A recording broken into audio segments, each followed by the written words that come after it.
Wow, Chumpa donates 2 whole dollary dues. Take notes, Chatfish. Like, okay, they write in the notebook. Chumpa gave money to Kib. He says, for $2, $300 over the weekly gets a Chumpug UI avatar. Oh my god. That's an incredible and cursed thing. Chumpug has become real. Yeah, I told you, Chumpa, you're never escaping that. If chat funds that, your fate is sealed. Well, chat, there you have it. We are getting close. And thank you for your donation, Chumpa. We're almost to the weekly goal as well. Alright, where did we leave off, little Binsker? Well, you do have the main quest. However, you see in the top left, you have the big main quest, but you also have a little one below. That's your class quests. And So go do that. We should do those. Yeah. I'm heading back to the city. Well, Dream Turnip Chips, there you are. Turn up your gray. He's like, beep. Sir has infected you. You used to be respectable. No, I'm kidding. He's like, what? He used to just make him cry. I am a gray. I can't use emotes anymore.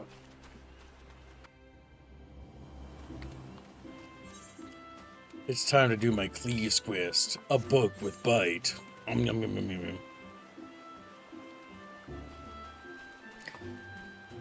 Stop starting memberships before streams? Well, Kibbs cannot read, so I guess I should expect it.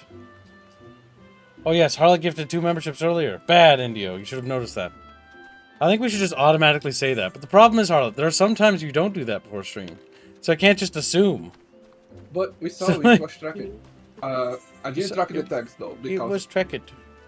I'm better than Rapier, so I ask it only after the stream. Don't So I can forget track the it. before stream dono, says Chumpug.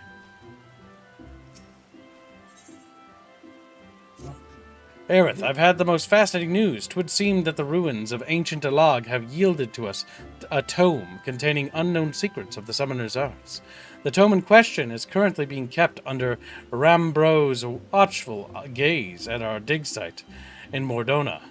I'll be heading there shortly, myself, but I would be not begrudge you an earlier peek. A book with bite. And so we fast travel everywhere.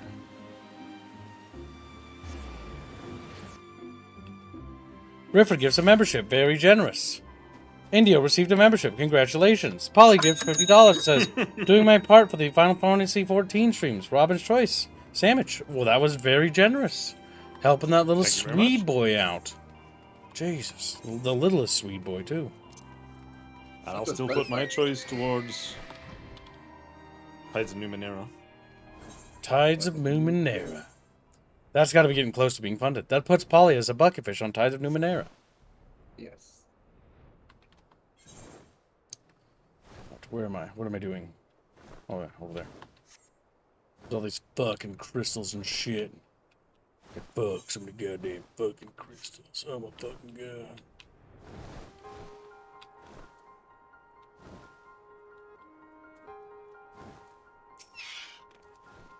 Ah, I thought you might be along here, Aerith. A prize such as this should be in your keeping. Hands me a chocolate chip cookie. Wow. Keeping that in your pocket, were you? Oh my god, I did that as a kid. I just realized. You get crumbs and chocolate-like stickiness in the pocket. Yeah, and lint on the cookie. But I was too stupid to know better. Harlot gives a membership. Very generous. Very generous indeed. Harlot says he wants to be on Sandwich and the Zero Company thumbnail. Yes, I'm tracking those. Beautiful. Also, we did read it that way. He's not listening. He's not. He's tuned us out. We did read that. 300 over the weekly gets Chumpug UI on the avatar. We're getting closer to ruining Chumpa's life. Good. How much to tell Chumpa's family what we've done to him? We uncovered it not terribly far from where we excavated the evoker's attire. I've judged the tome to be some manner of manual for summoning magic, but alas, I was unable to decipher the writings. 'Tis fortunate, then, that such a task falls directly within Ymitra's field of expertise. Speaking of which, would you mind taking the book to her yourself? She sent word that she had been held up by some dreary business in Revenant's Toll. Pray do be careful.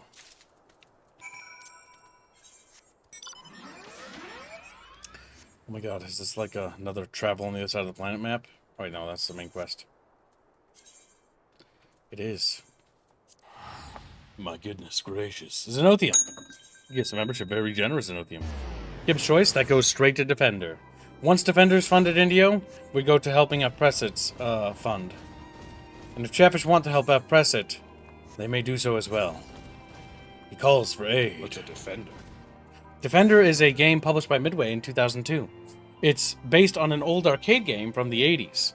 And Defender 2002 is also has some people that formerly survived, well, not survived, but, were purged from Westwood after Westwood basically went tits up. Because some went to EA Los Angeles, some went to Petroglyph, some went over to Midway to go work on Defender 2002.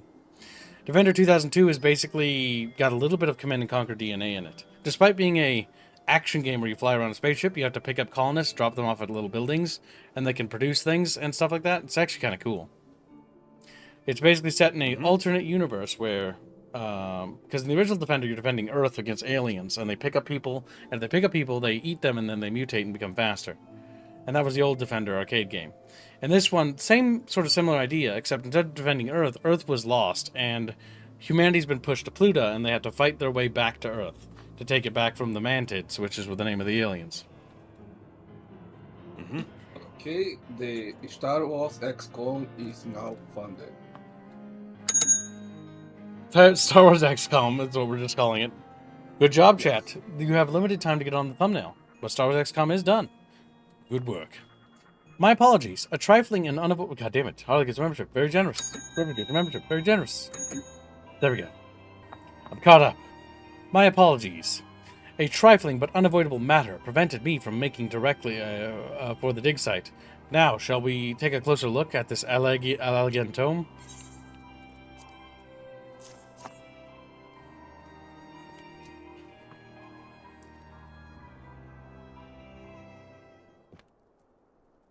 Welcome to stream, Grumpy Rat. How you doing? Oh my, 'tis rather more shabby than what I've come to expect from the great works of Alag. But let's not be discouraged. The content is what truly matters. A fine observation. It's a magic talking book. Principia, at your service. I am a humbly familiar with the doctrine of summoning. Have we awoken a sentient tome from some ancient library? Aerith, we must keep it contained. Have I somehow given offense? Strange, for I am not equipped with offensive capabilities. Imparting the art of summoning is my function, and instructional manual is my form. A manual, you say? Correct. When opened in the presence of summoners, I am bound to awaken, and share with them the secrets of summoning. The young mistress there is in possession of an active soul crystal, yes? 'Twas the soul crystal that awoke you. Correct. Only one who carries a soul crystal and has bathed in the ether of the icon may wield the power of a summoner. I sensed one worthy of instruction, and thus was compelled to introduce myself. Icon? That is the Allegan word for primal. Excuse my need to clarify the obvious, but you are a construct created to teach summoning magics to any potential student you encounter. Why would the ancients have deemed such a thing necessary? Summoning came into being for the purpose of eliminating beings, specifically those beings known as icons. Primals. Once these entities have all been vanquished, however, new Egi, or whatever to pronounce it, cannot be harnessed, old summoners perish, and so, too, does their art. It was upon glimpsing this bleak future that a certain master summoner set about crafting yours truly. Inscribed with arts of tremendous power, I exist to teach others how to safeguard their existence. Fascinating. Your creation speaks to the heart of the discipline, rarity. Summoning harness the power of primals for the sole purpose of destroying them. and new summoners arise only in an age when primals are rife. With the absence of living mentors, a true succession of the art is never achieved. Principia, are you then to instruct Aerith in the lost secrets of Alag? I am eager to oblige, but there are certain obligations ere the seal upon my higher knowledge can be unlocked. The student must first overcome 3 challenges I am enscrolled to present. Well, considering how it refers to primals as icons, I'm inclined to believe that we have an authentic Alagan relic on our hands. What say you, Aerith? Will you undertake these challenges? I don't know if arm folding is a yes or no. Usually no in, like, Western society. The first challenge is a test of power. This trial is designed to evaluate the raw magnitude of your arcane talent by pitting you against a predetermined opponent of carefully measured fortitude, also known as, I manifest a monster and you fight it. Mayhap not terribly wise to attempt that in the middle of town. Why don't we find ourselves a less populated area, out near the Singing Shots? Killjoy gift membership, very generous. Cookies, Kip Choice, very generous indeed. How far away is Defender, Bendio? What? Defender, Bendio, how far away is it? That's $5 towards getting you a pocket fish on the thumbnail, Killjoy. $20 more and you will be a pocket fish proper. Defender is 180 from being funded. 180? God damn it, Chet, you have failed me. Like, what? We're over halfway there? I don't care. I'm being petty. How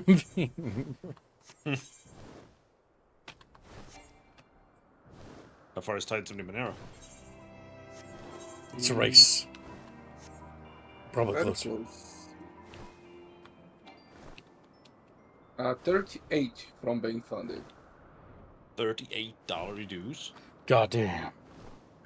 That's pretty close. That's pretty close. Perhaps it's too close. Add $10,000 then. He's like, whoa! Add 10,000. That's what it costs to make Kibbs read that much. It's like, fuck. Guess we just kill Kib instead. Much easier that way. Zenothium gives a membership. Very generous. Kib's choice. Good, good. Don't forget to add those up to getting them pocket fishes on a Defender. Defender will be rife with chatfish.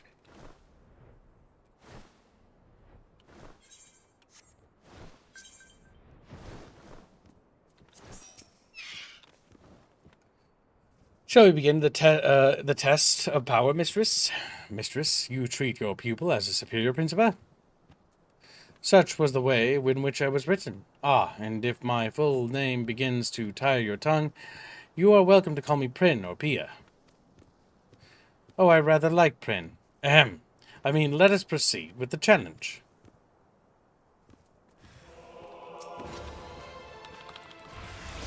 I didn't summon my Kabuncle. My Kabuncle.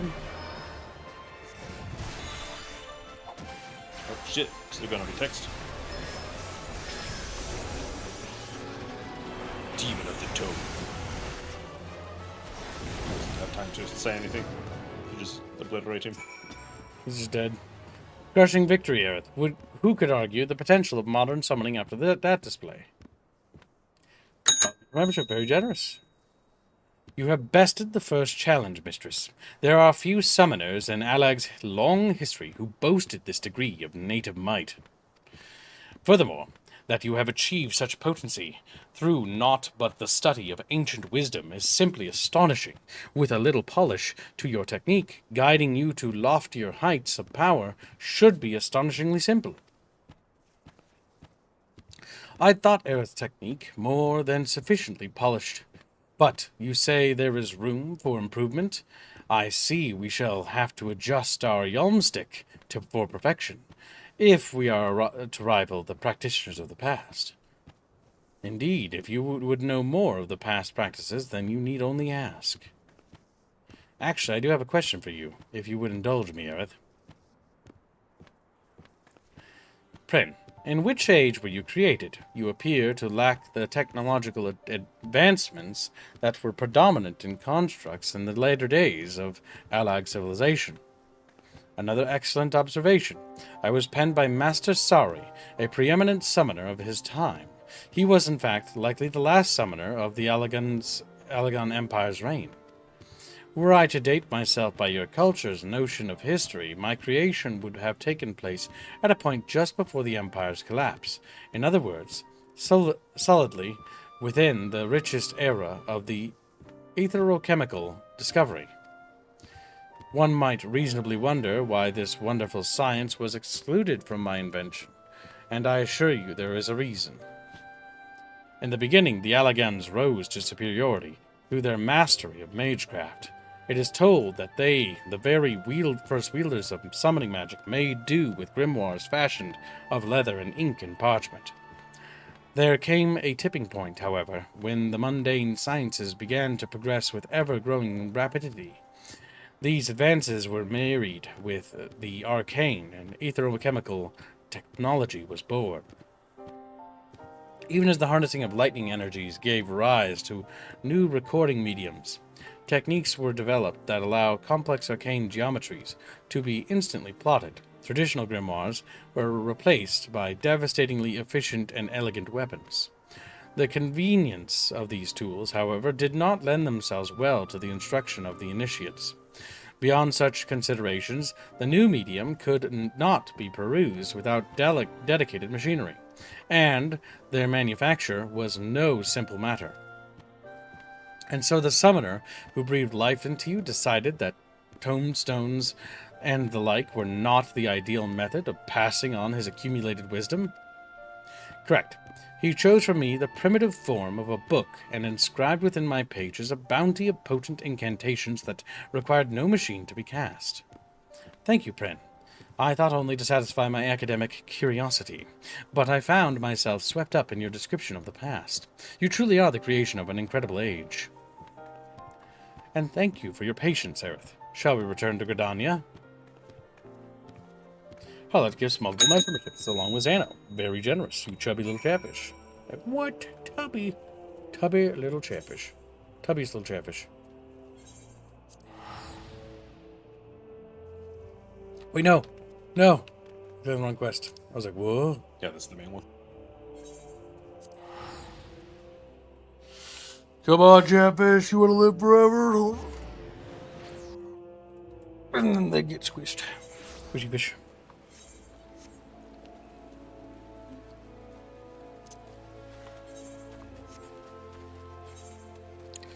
Old Gridania.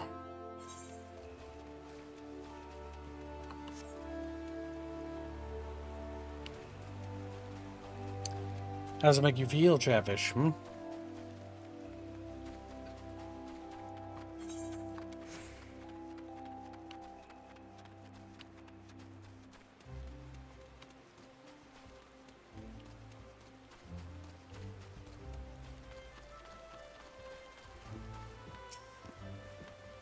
Well done, Aerith. We are one step closer to revealing a new secret of ancient Alag.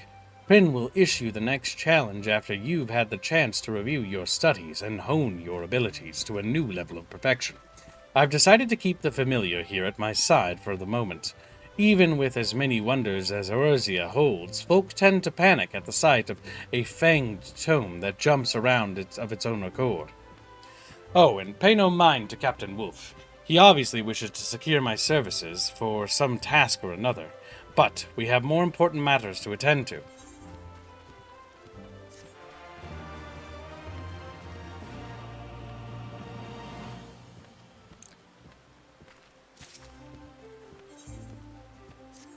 Greetings, sir. It would seem that Prin would speak with us about the second challenge.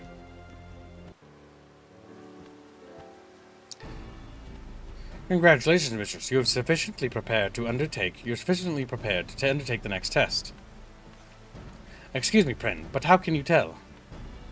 By analyzing the patterns of Mistress' ethereal emanations, I can gauge the strength and precision of her recently cast incantations. Of course, Mistress must attempt the challenge itself before I can provide an evaluation to the proper degree of accuracy. This will be a test of skill. To administer this trial under the prescribed conditions, however, I must request the assistance of several more summoners to play the role of antagonists. Several more summoners, in this day and age, that will be no easy feat to arrange. Come now, Ymircha. The solution is right under your nose. Aerith, your deeds have caught the attention of the highest echelons of the Flames. After learning what you're capable of, we've begun an initiative to take our very own summoners into battle against the Primals. A number of soldiers under my command have already begun intensive training. I handpicked veteran survivors of our expedition against Ifrit, and they've been issued with soul crystals we claimed from the Ascians. And the Captain Wolf has been howling in my ears for days, begging to enlist your aid as some kind of drill instructor for the etherically gifted. But now you're in need of summoners for this trial of yours, yes? I am prepared to offer my regiment's full cooperation. All I ask in return is a few morsels of advice for the acolytes. It seems to me a fair trade, and my enhancements do not restrict me from instructing neophyte summoners in the fundamentals of the art. Very well, I suppose such arrangement could prove convenient for us all. I knew you'd come around. Meet me at Camp Blue Fog, and I'll assemble the troops for inspection.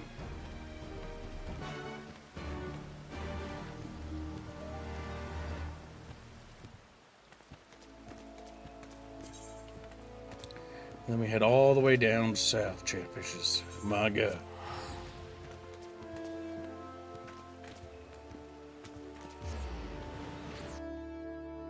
Camp Blue Frog. The dancing pupper. Looks like we're all here. Let's get on with the briefing, shall we? As you command, this second challenge will evaluate the elegance of your technique, as opposed to the magnitude of your miasma. First, I shall infuse the Egi of your opponents with the secondary enchantments, and then you are to engage the entities in combat. Prin explained to me that the enchantments store the ether expended during battle and allow for an in-depth analysis of your flair for death flares. As it were, in any case, I expect you'll pass with flying colors. Right, I suppose you should know what you're up against. Designation and rank. Summoner Crispin, Private First Class. We're grateful for aught you can teach us, miss. Summoner Denise, Sergeant. I'm new to spellcasting, but I've seen my share of combat, miss. Crispin and I are to fight you as a pair. Summoner Jazimu, Lieutenant, ye've more'n a few admirers in the barracks, Aerith. Saucy. Miss, but that don't mean we'll go easy on ye. Enough chatter. Quick march to the training ground. Give word to Crispin and Denise when you're ready to battle their Egi, Aerith. After that, you'll be facing off against Lieutenant's Beast. You won't be attacking my troops directly, so give it all you got.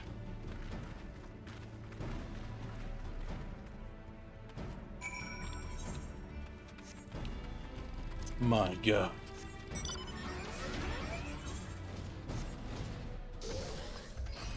Become jet.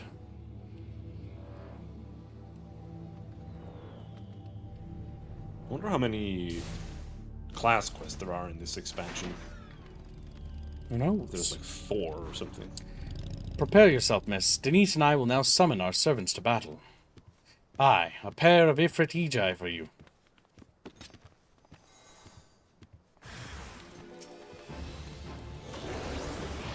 Oh, shit.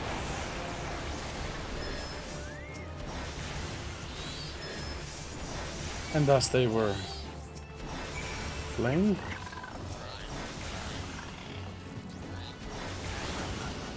Is it legal to bring your pet Dark Knight to your summoner test? Yeah, probably. You finished warming up on the members then? Because even together, me mates Egi don't hold a candle to the inferno I can summon. Right, let's bring the flames.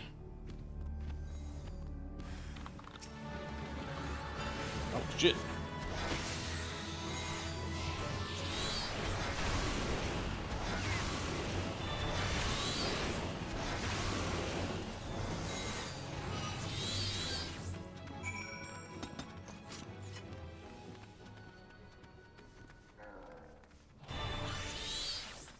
And now he's ready to talk. I had hopes for that one, but he snuffed him right out right quick. Not much of a trial, eh? Well, then, you're lucky. I fought another primal during me time with the company of heroes. Aye, you're not the only summoner as can command more than one ethereal beastie. Say hello to your final opponent, Titan E.G. Oh shit. Why aren't our summons this big? Well, they kind of are. It used to be tiny. They're like the size of the Pikachu.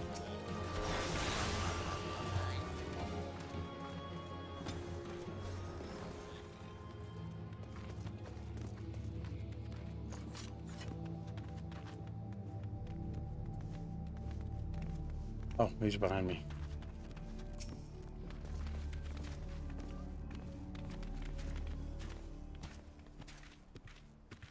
I hope my summoners put up enough of a fight for you. Anyway, shall we hear what the book has to say? I have ruminated upon the swirls and echoes of your battle, and the picture is clear. Your technique is without a doubt a thing of exquisite beauty. Consider the second challenge conquered. Well, that's good news, if hardly surprising. After all, you did sweep through those Egi like a storm through a field of dandelions. Methinks ye've opened me eyes. I see I've some work to do before I've truly mastered this discipline. I'm glad know we've been of service. Now we really must be returning to Gridania.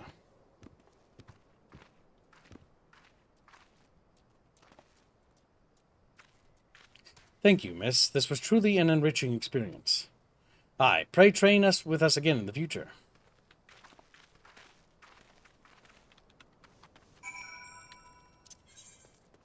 Dancing wolf.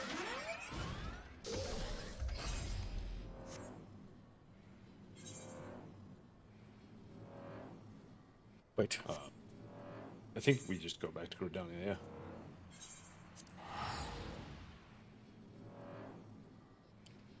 Good. I think there are only 3 more quests. They're pretty quick. One button. Get out of here.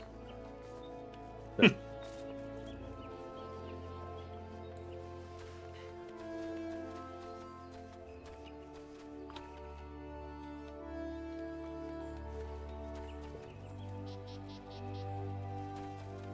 got that zoomies.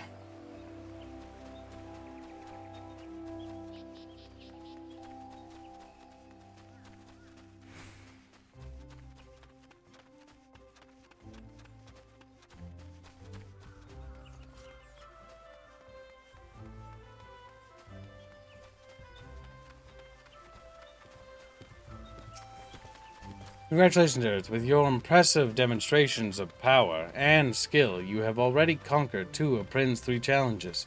Here we come the final trial, however. Prin would further our education on Allagan summoning.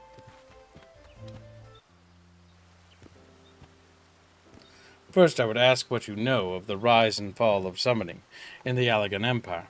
I was made to cover rather a lot of history, you understand. From our research, we have learned that summoners were initially lauded as heroes for their success against the primals. When certain of these mages began to abuse the art, power for personal gain, however, the adoration of the populace shifted towards an oppressive hatred. Correct. We speak now of the latter half of the Astral Era. My creator, Master Sarai, was one of those who expended all his energies on the destruction of primals. Even as he fled from relentless persecution alongside his disciples, he triumphed over Belias and many other lesser entities. Belias, that was the name of the elder primal from whom Tristan once drew power. Master Sarai must have been mighty indeed to defeat such a foe. Yet he still knew fear. The thought that the grand discipline of summoning would fade into oblivion was more than Master Sarai could bear, and so he sought to preserve its legacy and provide for his successors. My creator was well versed in athochemistry, and held a particular interest in technology of information. Broadly speaking, he researched methods of producing arcane geometries without grimoires, and experimented with machine-enhanced Egi. He eventually abandoned both of these technologies, deeming them unsuitable for the instruction of further generations. Hoping to provide guidance to those summoners yet unborn, he instead began writing and enchanting a work that would survive down the ages. He made me. Such an accomplished personage, why then have I seen but scant mention of his name in Allagan histories? As you have said yourself, it was an age when the adulation of summoners experienced an extreme reversal. It is likely that Master Sadi's achievements were struck from the records, even as his loyal pupils were struck down in the streets. I was shut in a storeroom, abandoned to my slumber like some common treaties on trade agreements in the southern provinces, and thus I can tell you naught of what befell my creator in his later years. I expected a dry recital on the history of summoning, but you've shared with us your personal narrative. 'Tis clear you hold a great deal of respect for Master Sari.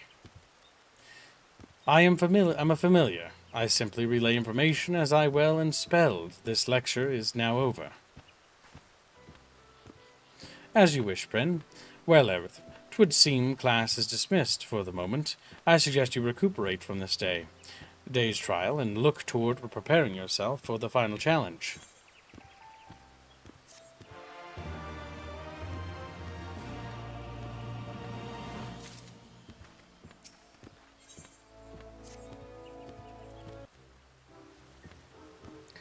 The time has come, Aerith. Prin is ready to administer the final trial. Yes, your third challenge is at hand, mistress. I shall be glad to at last share the wisdom that has long lain dormant within my pages. Thus far we've had evaluations of raw power and refinement of skill. What then will this third challenge seek to test? That I cannot tell you. Cannot or will not. I do not keep this detail from you for the sake of my own amusement. It must be secret. Were you aware of the test's purpose, such knowledge would unfairly affect its outcome. What I will tell you, however, is that this trial requires conditions that are akin to an actual battlefield.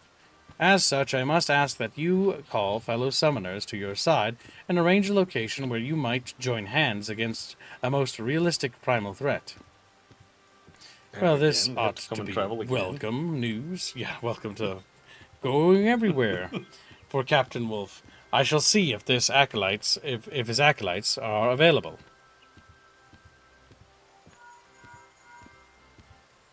Greetings, this is Ymitra. Ymitra of the Sons of Saint Konek? Yai. I have a favor to ask.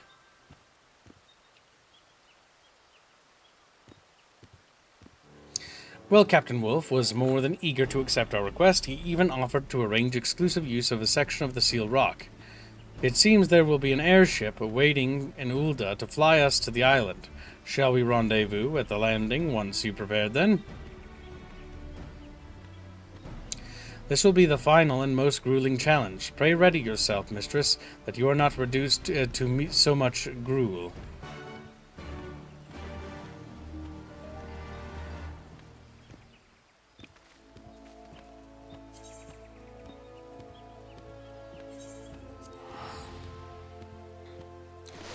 My God. We're going to the Colosseum? They just keep making us go all over the goddamn place. And all these other guys.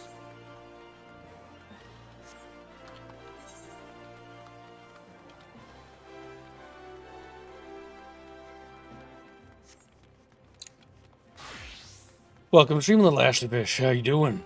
Ashleyfish says hello, Zeno. Zeno ignores them angrily, chubby and round. He's above the greyfish.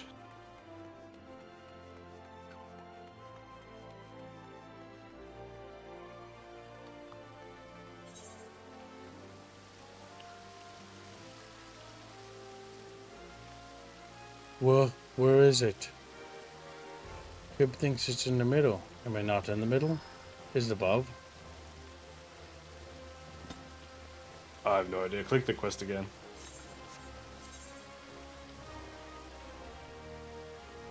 Maybe it's above. I actually don't know what that meant.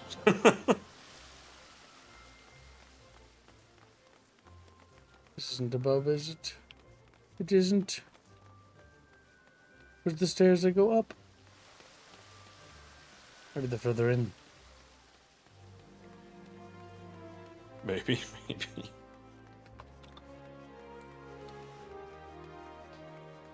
Maybe I can see it from the Ethernet shade. I don't see any quest up here. But it has to be on the second floor. Or it's not? Whoa. What does it say?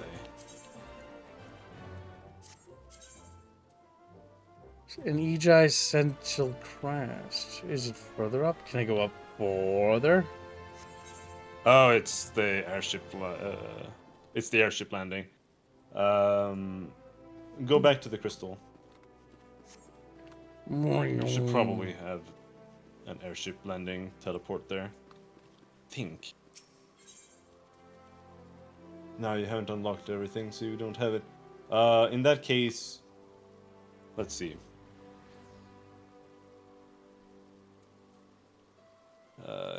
You're upstairs. Airship I'm just landing gonna right go up to here. the airship. Yeah. It's to the left. I think.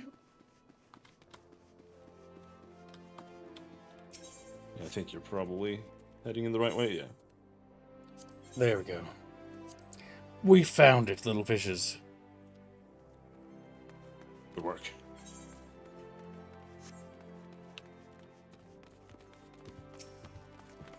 I don't know about you, Aerith, but my nerves are beginning to get the best of me. Captain Wolf and the others have already landed on Seal Rock, so let us not delay the challenge any further.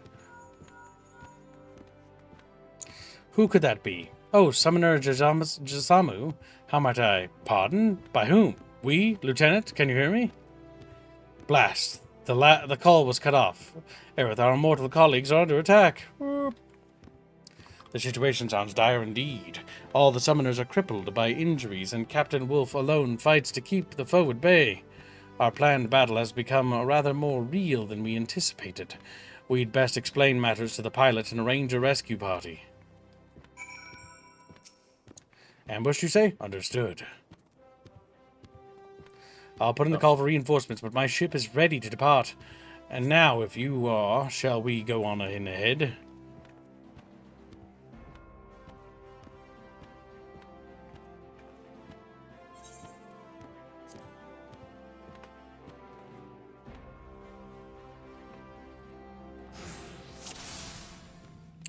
Duty commenced.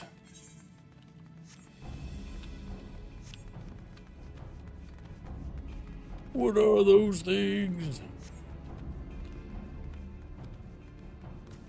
Are you alright? I'll live, I think. The others, we became separated.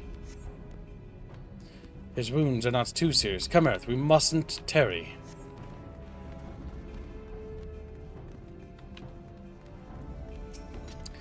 Are these Ejai? I've never seen the like. Should I take over? You can. There's a lot of... I recognize them from Allegan times, but few could... Something.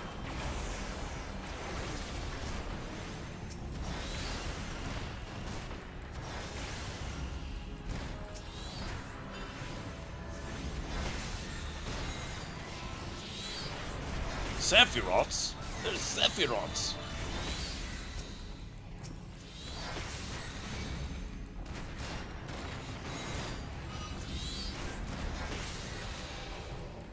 What is a Such odd Sephiroth? vocalizations.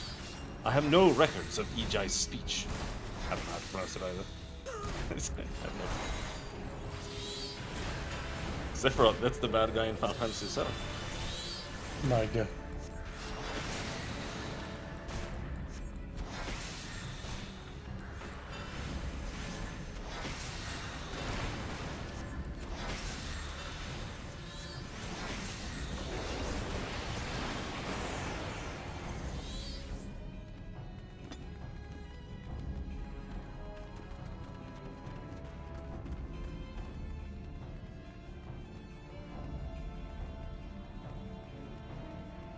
Another survivor located. The wounds appear grievous. We must treat these at once. Prin, can you apply pressure? We were completely overmatched. The captain, he drew them away. We shall tend to these injured. Go with haste, mistress.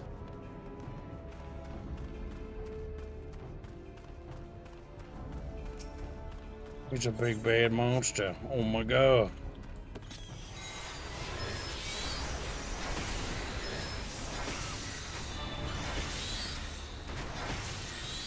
He doesn't have no legs. Don't. He's a little bloody man. Something Chatfish are deeply afraid of.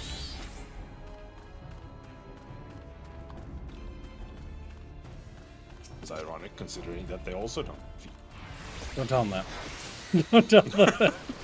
They haven't realized yet. Thank the gods, I'm in over my head here. You've seen that fan art by Potential Samson, has right? arrived. Shall we test the limits of your power? I don't know. Maybe. Feet fish.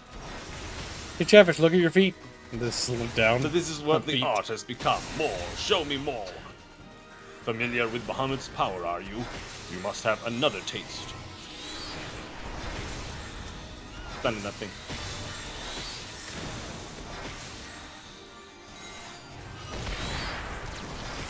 We can't avoid those flares, but they seem weakest at the center of the blast.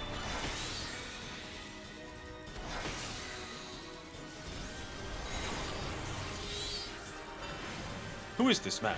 He's worse than the Asians. By the power of Bahamut.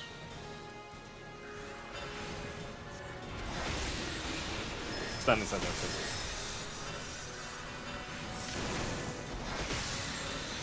thing. You exceed my expectations. Shall we try something new? Wait, those don't look like Ejai.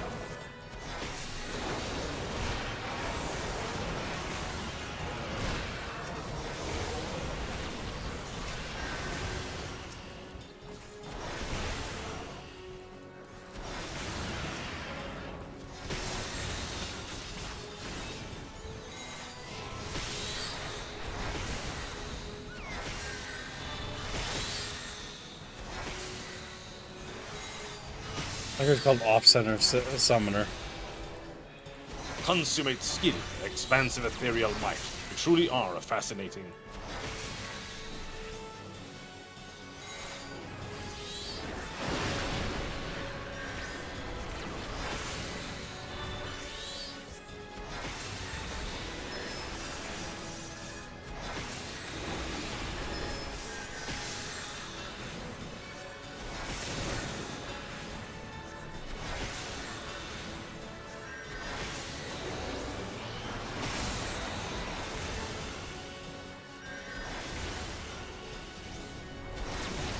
He's almost cooked. My energies waned. This location was not ideal.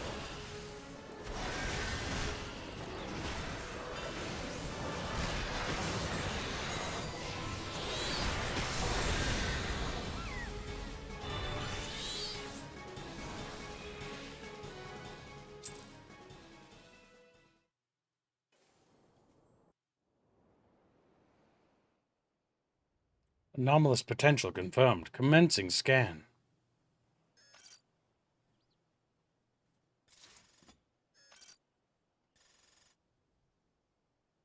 Latent etherical capacity immeasurable. Standard parameters exceeded. Reinitializing system. It's detected the player character.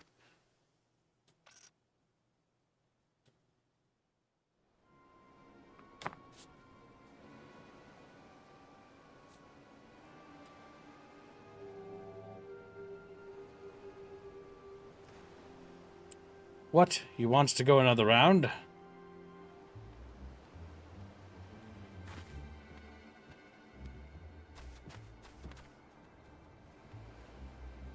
Master, sorry. How have you come to be here?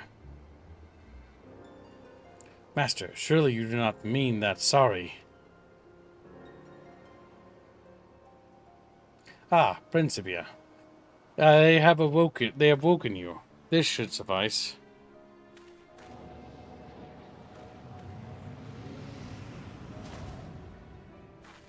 What did you do to Prin? The construct is unharmed. I simply added another layer of security. Do not disappoint me, Summoner. I will be waiting.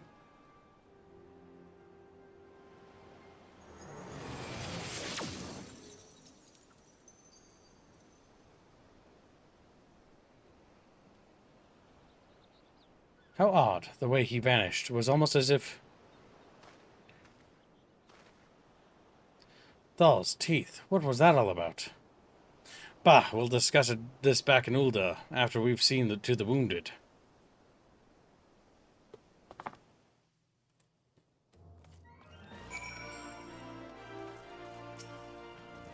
You arrived in the nick of time, Aerith. Thanks to you, my soldiers survived that ambush, and they'll be fit for duty again after a bit of rest.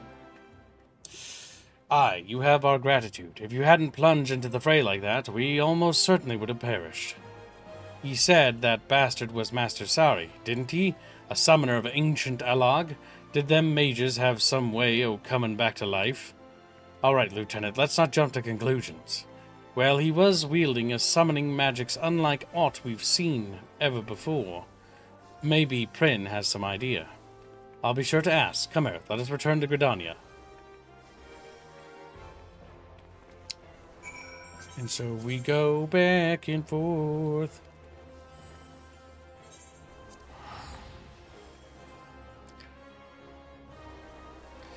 Back and forth. Alright, there we go.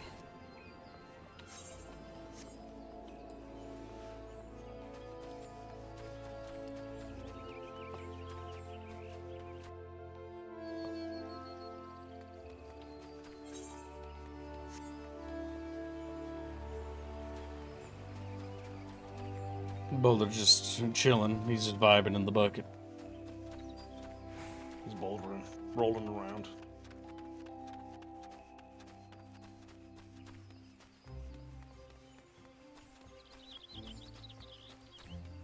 There we go.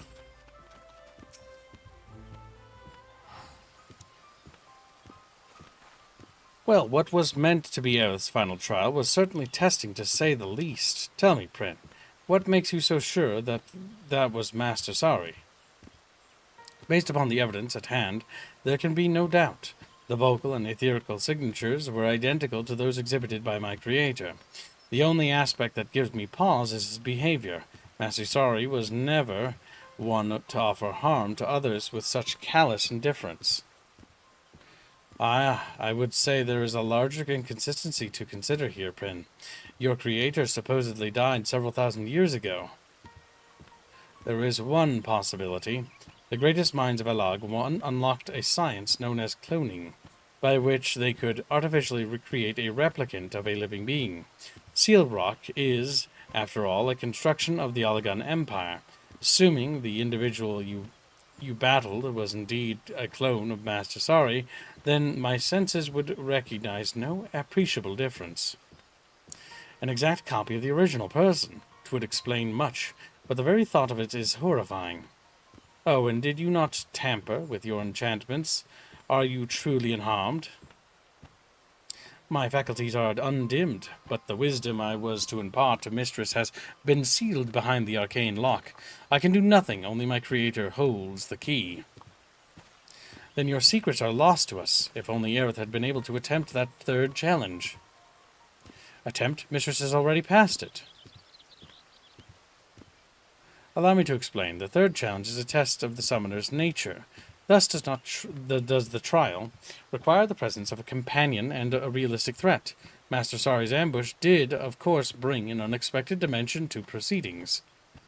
Yet Mistress leapt to the aid of her fellow summoners without hesitation and braved considerable danger to see that they were safely rescued. Selfless acts that more than qualify Mistress as a worthy successor.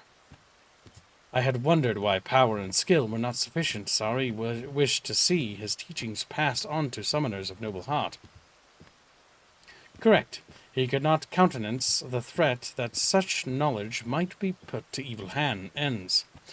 Now that you understand why this display of violence so confused me. Aye, and all the more reason to suspect an impostor. But whatever this man's identity may be, We will track him down and make him remove that seal. Your purpose is too important. And I will assist you in any way I can. Master Sari, that made me, would not stand to see his memory profaned with such wickedness. Well said, Prin. For an enhanced stack of ink and parchment, you have an impressively developed moral compass. I possess neither morals nor a compass. I merely follow my unspelled directions to guide worthy summoners. If I give the impression of such characteristics, then mayhap I am overstepping my bounds as a familiar. No, you're fine, Prin. Forget I mentioned it. I will see if I can unearth more detailed records of Master Sari. Mayhap the story of his later life will aid us in unraveling this mystery at present.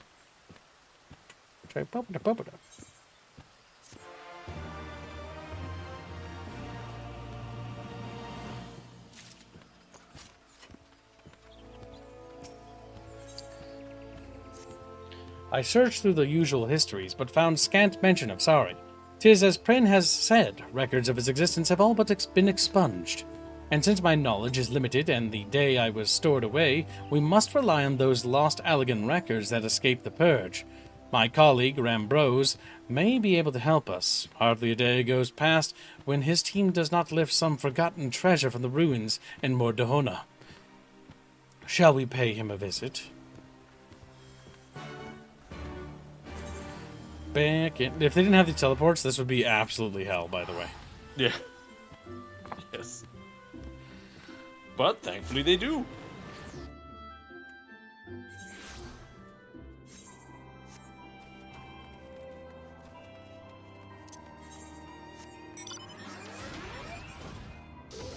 Yes, we are doing the summoner quest line, little Bifford. Also, chat, good job with $344 towards today's goal. We're very close to tomorrow's goal, and we're approximately $38, I think, away from funding Tides of Numenaria. I hope I pronounced that right. No, you didn't. I was about to say Numenera. Tides of Numenera. But it's like, who knows how it's pronounced, because it's made by Canadian, so, you know. Could be like Tides of Numenera. Yumitra has informed me of your search, and I shall be certain to contact you should our discoveries include mention of this Sari. There may, however, be a swifter way to acquire the information you seek. I know of a certain merchant who collects undeciphered tombstones, with even greater zeal than the sons of St. Koinak. Ah, you speak of Rowena. Aye, we have formed something of a symbiotic relationship with her consortium. In return for financing our excavations, we provide Rowena with a selection of our finds. I'm sure you would find her amenable to a request for assistance. After all, you would merely need to borrow her tombstones for a time, yes? Here, I penned a letter with my personal reassurances that her stock will be returned none the worse for wear.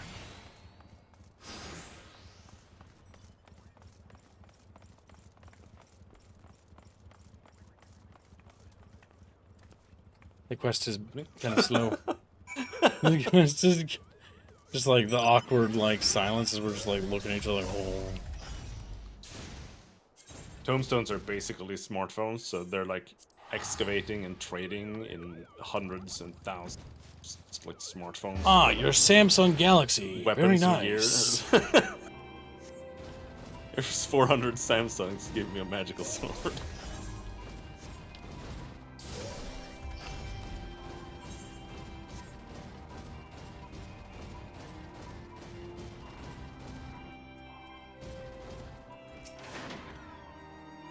Hi, what can I do for you? So, you've the backing of old Rambrose, eh? Well, I suspect it wouldn't hurt to lend you some of my tombstones. In fact, I'll do you one better, and let you borrow the transcript, courtesy of the scribes at the ironworks. As books, they're a damn sight heavier. But you don't need fancy machines when it's all penned down in ink and parchment. Give me a summary of the contents when you're finished, and I'll consider that a payment. Collectors will part with more coin if they know what they're getting, and my time's too precious to waste on reading ancient history. Consider it a deal, Rowena, and thank you. Well, Aerith, shall we get to work?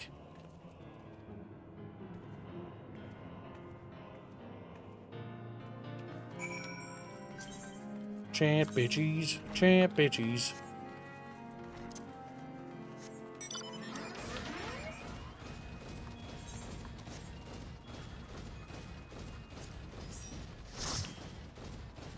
A party that's light, curious. Fancy that. I've barely begun skimming the very first volume, and there are already some promising passages. Let us wake Prin and share our findings, shall we?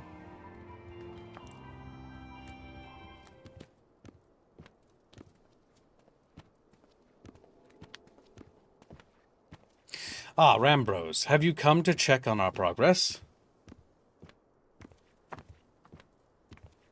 This charming tome, Principia, a sentient familiar of ancient Elag.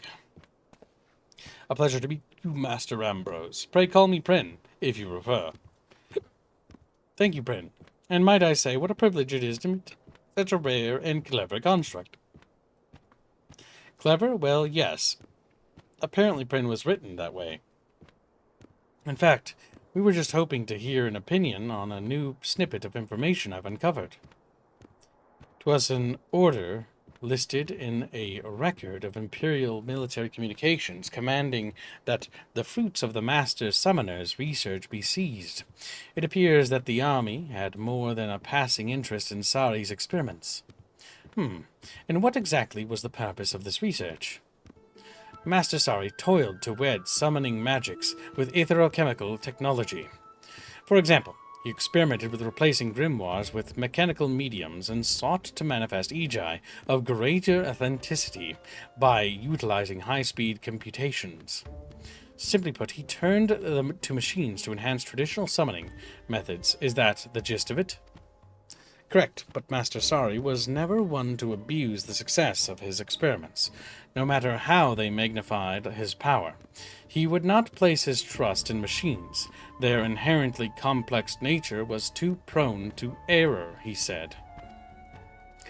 The dates on these communications indicate a time in the latter half of Sari's life.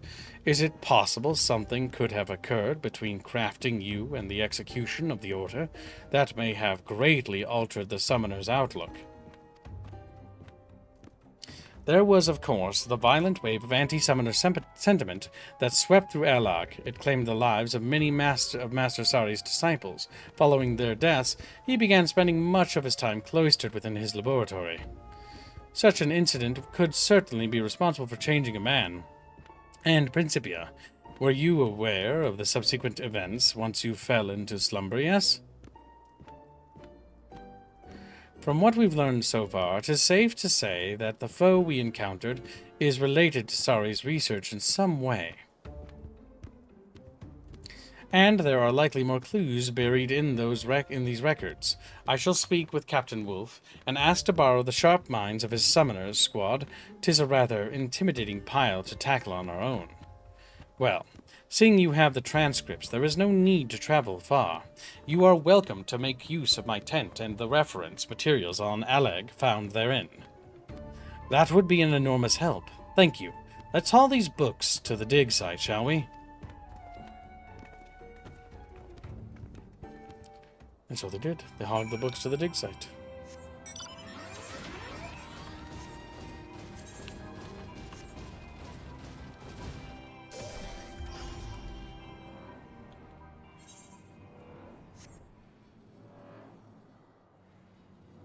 Look at that. Welcome stream, little King Chris. Look at them. All these little chatfishes gathering in the bucket, piling in. A little stack of them. It's like a stack of Oreos. Rolling.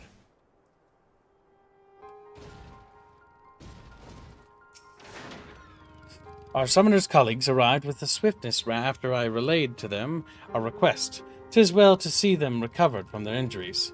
With everyone pitching in, we stand a good chance at finding something useful.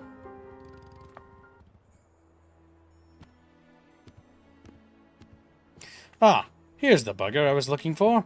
This is a record of when the military finally caught up with Sari. It says the summoner was found dead, killed by someone else, it seems. Then we have proof of the original Sari's demise in the Third Astral Era. Now there remains the question of who or what attacked us in this age. My coin is on one of those clone creations. Is there aught to the story, Lieutenant? Aye. It goes on to describe how the Imperial Army took over Sari's research, lauding his experiments as exceptionally dangerous but ripe with potential applications. They shifted operations to an artificial island soon after, and began a practical testing. One cataclysmic accident later, though, and that was the end of that. This artificial island must be a reference to the Seal Rock, the very site of our encounter with the present-day Sari. During the battle, my creator's simulacrum exhibited the ability to summon multiple Ejis simultaneously, as well as manifest highly authentic facsimiles of flesh and blood entities. The basis for every one of these unorthodox techniques can be traced back to Master Sari's research into machine-enhanced summoning. I'd say we have enough evidence to support the working theory, then namely that the Allagan military was using a clone of the deceased Saris to perform hazardous experiments tests, which explored the feasibility of ether-chemical bolstering summoning magics. And when we landed on Seal Rock, we must have somehow awoken the remnants of those experiments. Mayhap we have solved the mystery of who the attacker was, but now I would know the place to where he fled. What refuge exists for such a being? From what I can gather, the result of Sari's work were bundled off to some secret laboratory called the Etherochemical Research Facility.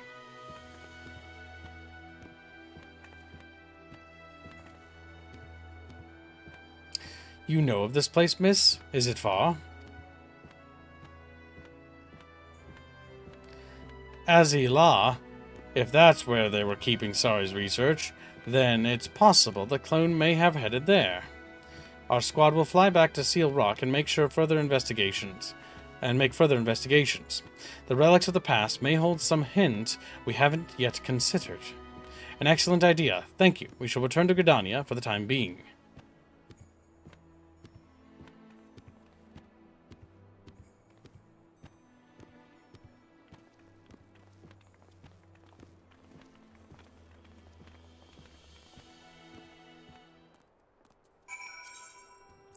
So we go back to Gridania. My god. Of course. These class quests are in poor condition, Binsky. There's so much goddamn back and forth. I get that they want to be like, oh, it's a big world, but it's like, localize it, my dude, localize it. It's because it's all bite-sized. Like, you get a class quest like every 3 levels, so you can only do like so much. So you have to go back. They gotta take a break, you know.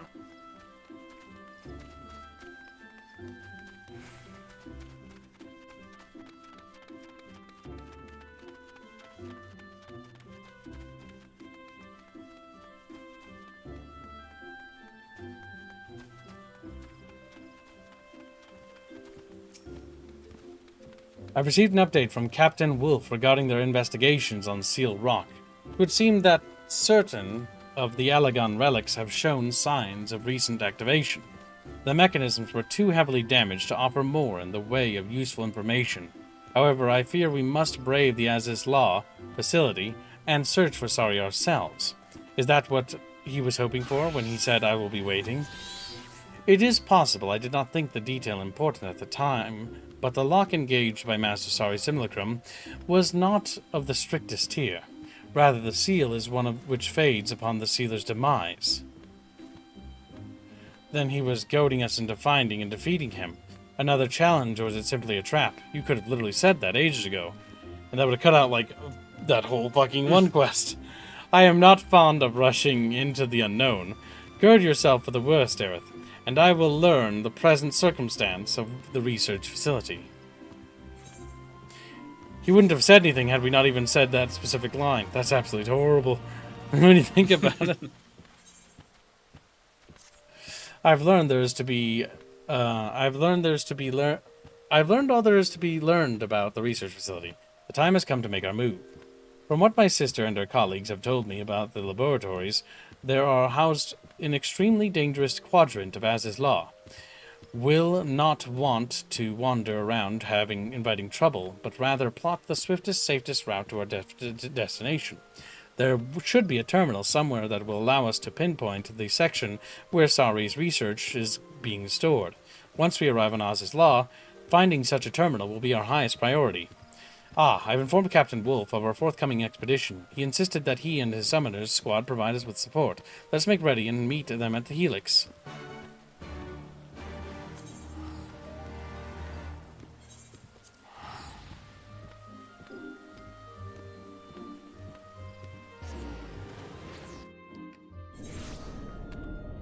For this place.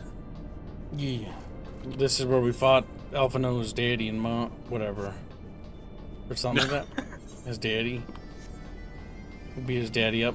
Or was his grandpappy? I don't remember. We beat the shit out of somebody. And he was like, I'm sad. And I was like an eldritch god or something. And he's like, no! But we gotta move on or something. And his sister's like, Meh! And they died. And that was sounding mean. And it was very sad. There was a lot of sad music. And it was actually well done. And it was actually the better part of the vanilla game. Az's Law is far more... But it took like 100 hours to get to it, though, so it was a little insane. Az's Law is even more fantastical than I'd imagined. But we mustn't let ourselves be distracted by the scenery. We should fan out and search for a control panel of some description. And we can use that to plan the simplest route to our objective, yes? Aye, then we plunge ahead, swift and sure, and bring an end to this bastard's clone. That is my intention. 'Tis important to note, however, that we have yet to determine if our enemy is truly a clone or not. Even an artificial copy would appear as a living, breathing being. The man you fought on Seal Rock seemed almost otherworldly. I'm inclined to agree with you, Ymirtra, but no matter what he is, we need to slay him to lift Prince Seal. The job remains the same. True enough. Then we should first focus on finding that terminal. Aerith, if you would pray search around the base of the Warring Triad statues. Keep your guard up. If Sari knows we're coming, he may have prepared a welcome.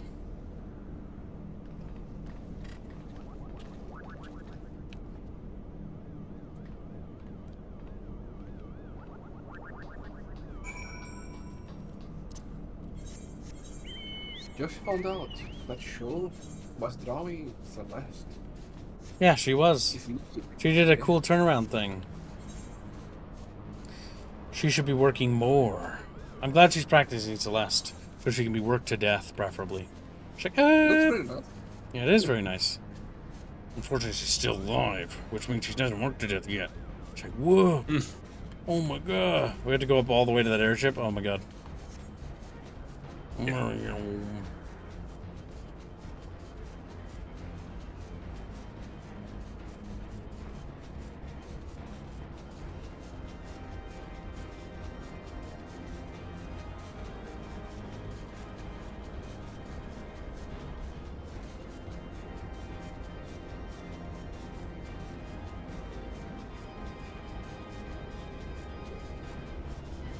Now imagine if you could fly there.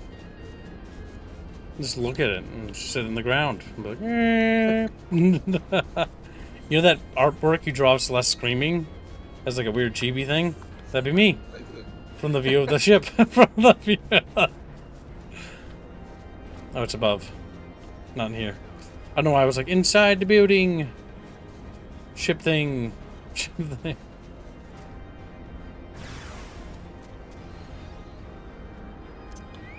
Oh no, monsters.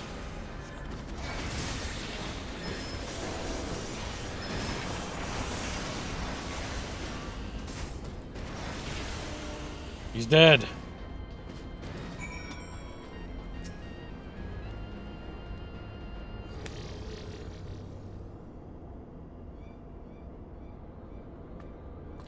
I predicted you would be the first to find me. A lesser summoner would have been slain.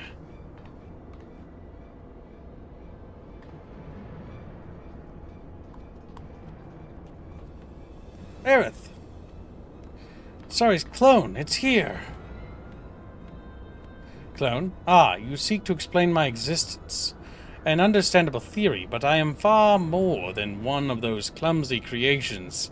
You had best abandon this flawed perception, lest it lead you down the path to failure.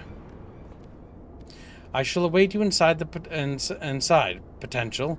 You will pass my test, your true final challenge, or you will die never knowing what I truly am.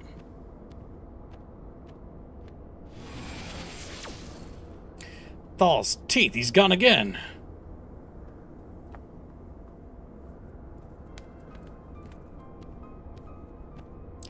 Did you see that, Aerith? The way he vanished? 'Tis akin to the dismissal of a summoned entity. So you're saying he's some sort of EG? Wonder what's wearing Sorry's face. But how can he look so solid and well alive? He's Irish, by the way, now. Check. Whoa! With an aid of a computational machine, it would be theoretically possible to reconstruct Ether into a near-perfect replica of Sorry's corporeal form. He was summoned using a machine? Correct, Master. Sorry's research developed mechanical substitutes for grimoires. In fact, the lieutenant is standing right in front of one.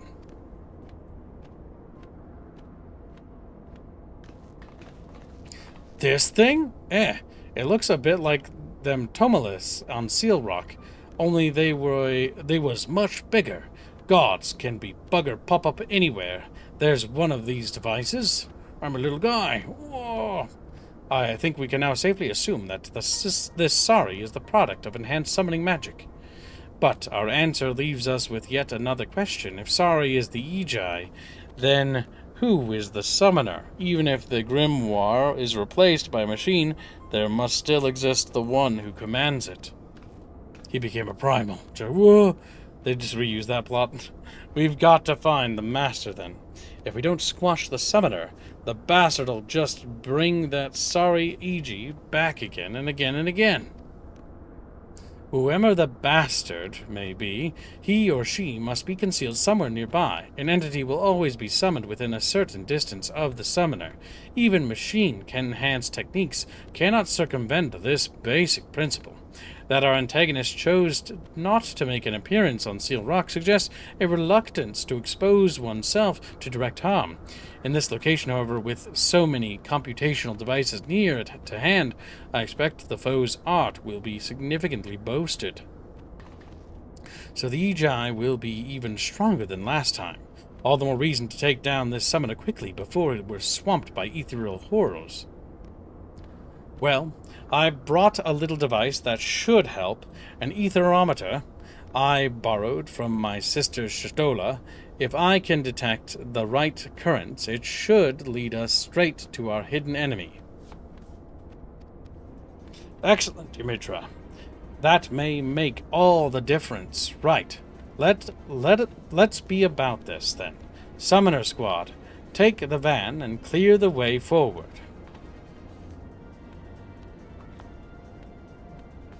Aye, we've been waiting for the chance to prove ourselves.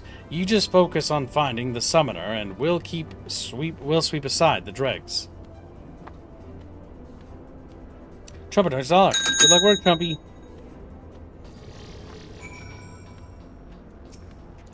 Ready for round 2, Aerith? The terminal has provided us with a direct route to the research storage chamber. We're going to rip through this facility and take Sorry's clone apart. It is an ethereal entity, Captain Wolf, not a clone, and I must point out that your true objective is the summoner, rather than the servant. Right. I knew that. As we planned, then. Summoner Squad, front and center. Carve out the path through. Aye, Captain. Dimitra, you're in charge of finding whoever's pulling this imposter Sorry's strings. Let's go.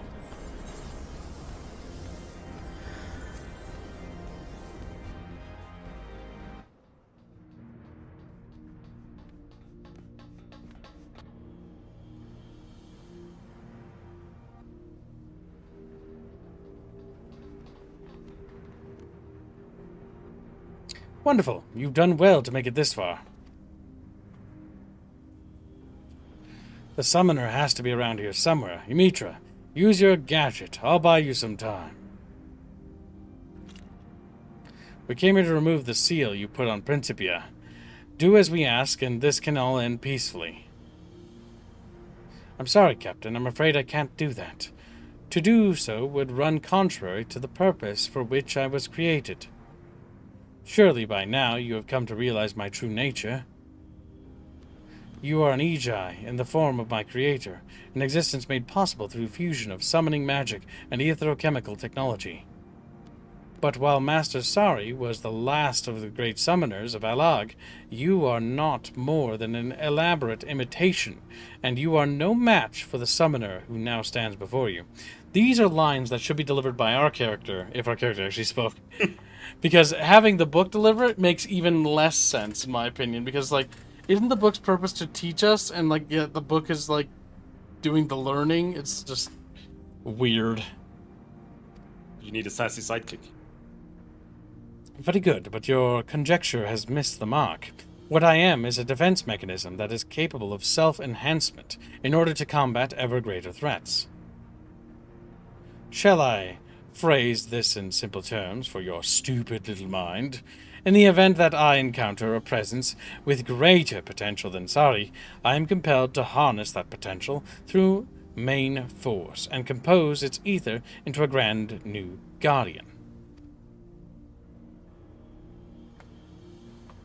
You mean to kill Aerith and make an Ejai of the Warrior of Light? Have we reached an understanding? A peaceable conclusion to this encounter was never forthcoming. His reasoning has broken down. Your deeds have saved countless lives, and will continue to do so. How can one justify killing you, mistress, when you embody the very principles for which summoning magic was invented? Ymitra, any luck finding that summoner? I've just finished tracing the threads. The camouflage is impressive, but I am still shocked that we missed something of that size. Our true enemy is up there.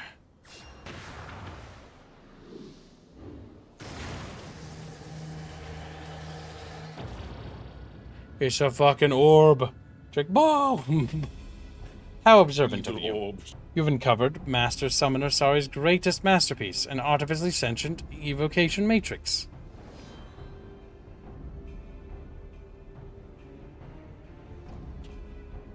The complexity of my design simply cannot be compared to the primitive principles used in Principia's construction.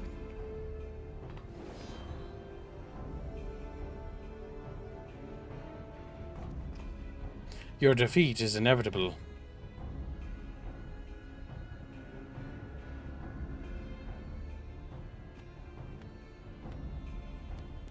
Tough talk for an aging machine whose logic channels have obviously rusted with disuse. Mistress, might you and your companion dispose of this unsightly and unseemly amalgamation of refuse? Metal! Fuck it.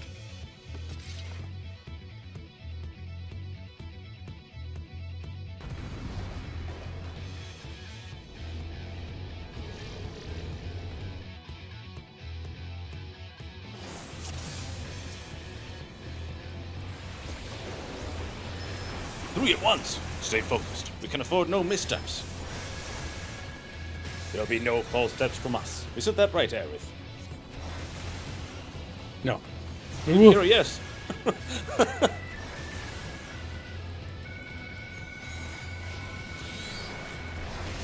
Potential confirmed as priority target for ethereal reconstruction. Or did it say reconstitution? Your power will be mine! Your power will be mine! Your false teeth, more of the damn things. Where does it end? Steel yourself, mistress. The machine means overwhelm you.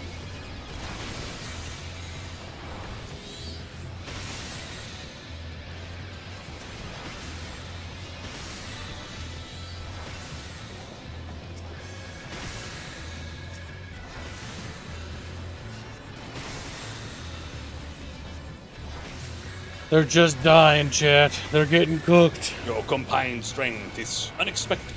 Accessing security systems. Summoning... Maybe sorry speech. It's become stilted. It's strange to maintain the charade. I don't know why the text is so fucking fast. It's so hard to read. Insane. Funny. You could say.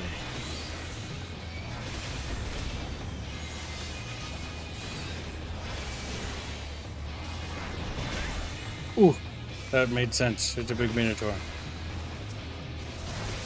Exterminate hostile entities. Exterminate.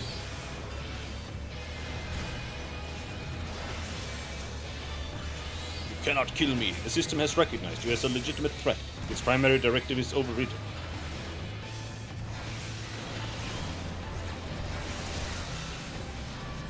It's going to destroy you or something?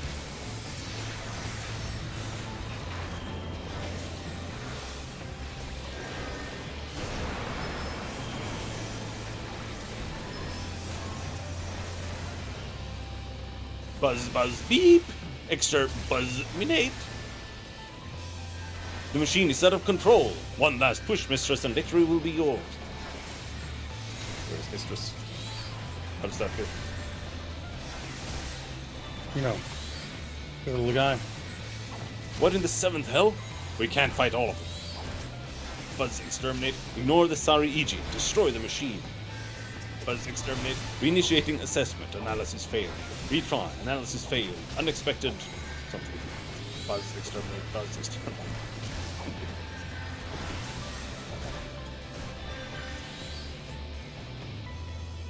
We did it, Aerith. We won! Mistress. I never doubted you, Mistress. May I suggest we now exit this unpleasant place? We now have to refer to Kibbs as Mistress from now on. Damn, chap is sad.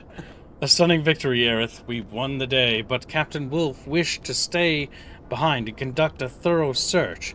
I told him it was still too dangerous to wander around alone, but the captain is a stubborn man. Not to worry, though. If aught should happen, we'll soon charge off to fight at his side. Captain Wolf will call if he needs us, aye. We should be celebrating here. Does this not mean Prin's seal is now broken? Mistress' success is indeed something to celebrate. To be celebrated. I was not crafted to experience emotion, but I do feel a certain rustle of satisfaction in my pages. Once you've mastered them high and mighty techniques, you'll be stronger than ever. Well, I think I'd rather learn by your example anyway, instead of from musty scrolls written by some long-dead elegant summoner. It is in the hopes of achieving just such an outcome that I awoke from my slumber. The art of summoning is for the living, as my creator was once so fond of declaring. Aerith, Prin, let us say our farewells for the moment. Thank you for your aid, everyone. We could not have done this without you.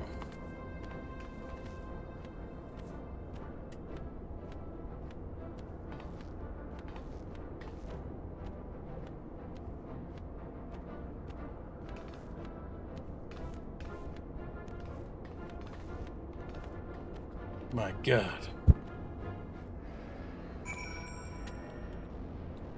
We've done it. We've beaten the baddie. I must go back to Gridania. That was the last one. What? It says I have one in Gridania. Yeah, well, it's the last one. We're finishing it. Oh. Handing it to him.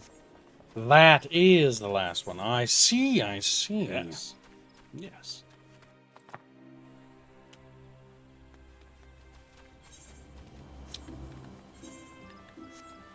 Bum, ba, ba, ba, ba, ba.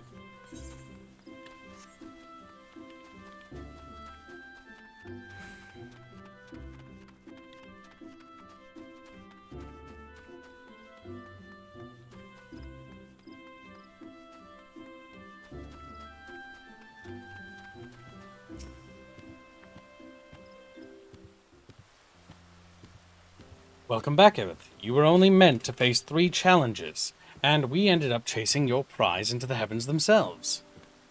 An unexpected development which you handled with exceptional grace, Mistress. And now at long last I can finally bequeath to you the highest secrets of summoning. Pray step forward.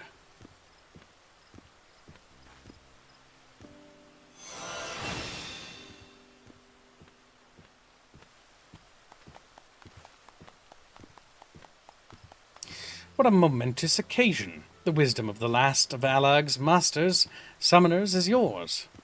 Ere you depart to explore your newfound powers, however, Captain Wolf has a report for us. It should explain much of what occurred in Aziz's Law.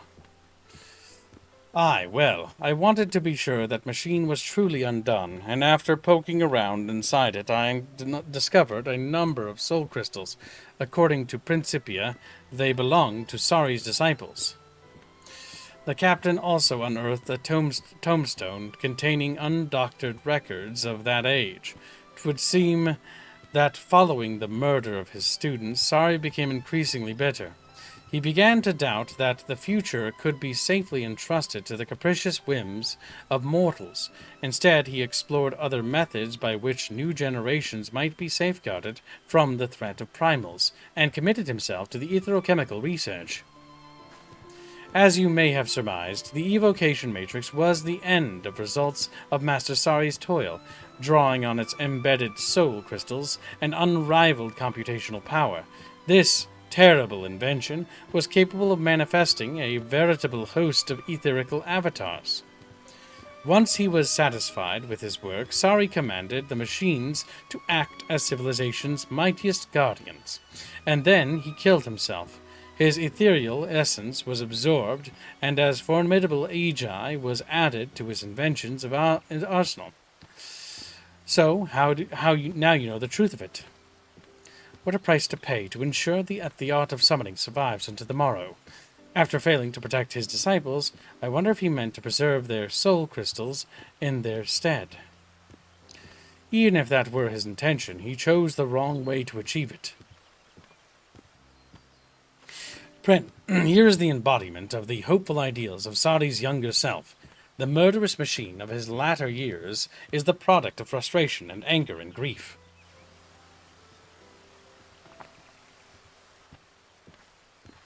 Ah, but what shall we do with the crystals? We cannot risk them falling into the hands of another villain like Tristan. If you wish, I could swallow the crystals and hold them safe until another era has need of them. My enchantments would ensure that they pass only into the hands of the worthy. Swallow? You mean to eat them? Fear not, Captain. I have no digestive tract of which to speak, and now that I have instructed Mistress in the wisdom of Alag, this task shall be the last I perform ere I return to slumber. Wait, so this is farewell? Correct, or mayhap more appropriately, good night. As a familiar, I was not inspelled to experience loneliness. I was, however, written with the knowledge that it is best not to draw out a parting of ways with needless sentimentality. No tears for you then, Prin. Summoning magic was created to combat the threat of the primals. The ideal world is one which I will need never again waken. Wield the art well, mistress. Dead.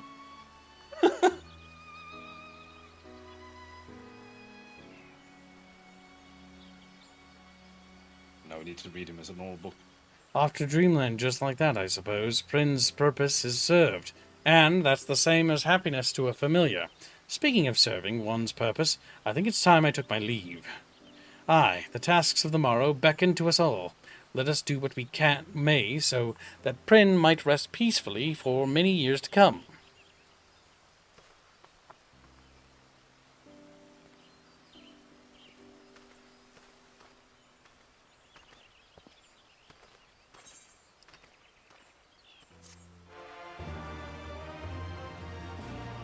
My God, we did it, Chatfish. You have conquered the Principia's challenge and earned something. Action learned. Summon Bahamut. This concludes the Summoner's Quest Final Fantasy XIV Stormblood. In order to undertake the next series of quests, you must first meet the following requirements. You must complete the main scenario quest, Shadowbringers. You must have completed the role quest, Tearful Reunion. Once you have done, the next Summoner quest will be available for Ymitra.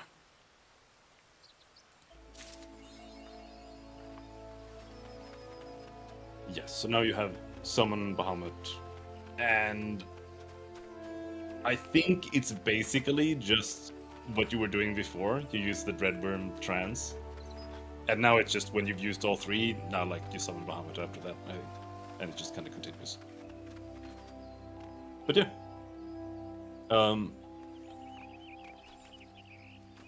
We can go back to doing the main quest now.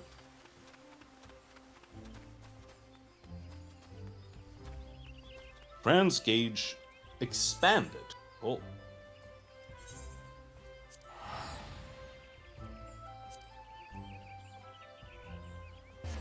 But I don't know exactly how it works, but I think that just what to do. Now I must waddle over to that quest. Wheelstar says, Kibbs is now John Summon. And then he says, sad book. Book dead. Kitten, how do you feel about that? He's like, eee. Super sad. Super sad line. The way Reguline is preferred to be. Sad, not happy. We don't want that.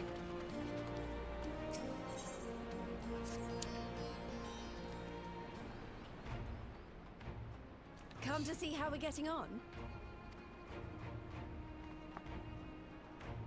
We've made good progress since we took back Alamigo, but there's one big issue we still have to address.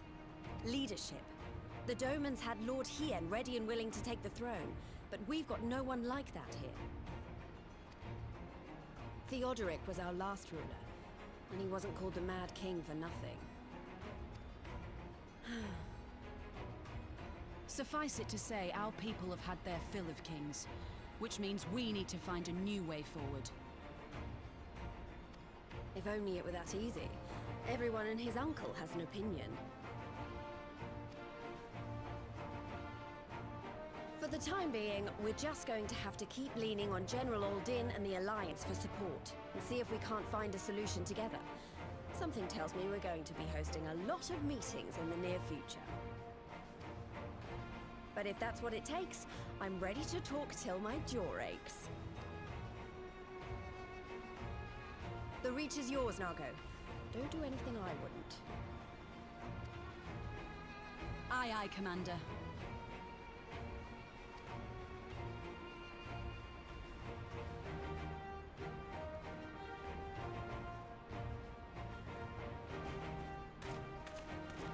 Ah, there you are. I've been searching all over for you. Don't worry, it's nothing bad. That said, this might not be the best place to talk. Will you join me?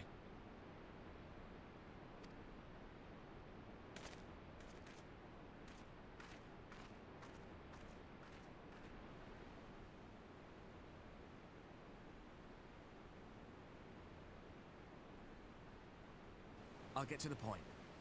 Might you be interested in a spot of adventure? After all, we were adventurous before we were scions, were we not?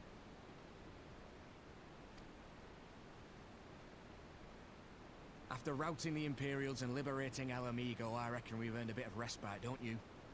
And what better way to spend it than by returning to our roots? So, what say you? Shall we call on Alphino and go adventuring?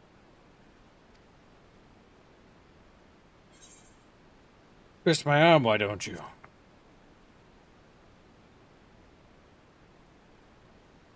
I don't like when Aerith looks happy. I prefer when she's mad. Angry, as all women should be. And he was like, pervert.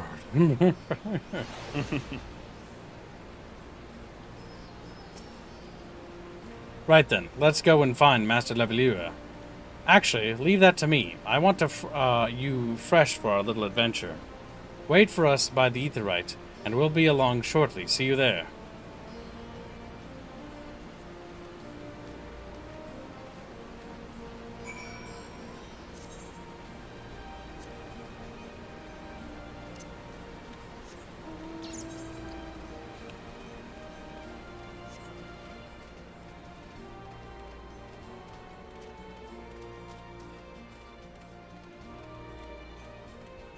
He's having a hard time today, guys. He's trying to type a response, but he's not very witty. He's not very... He's like,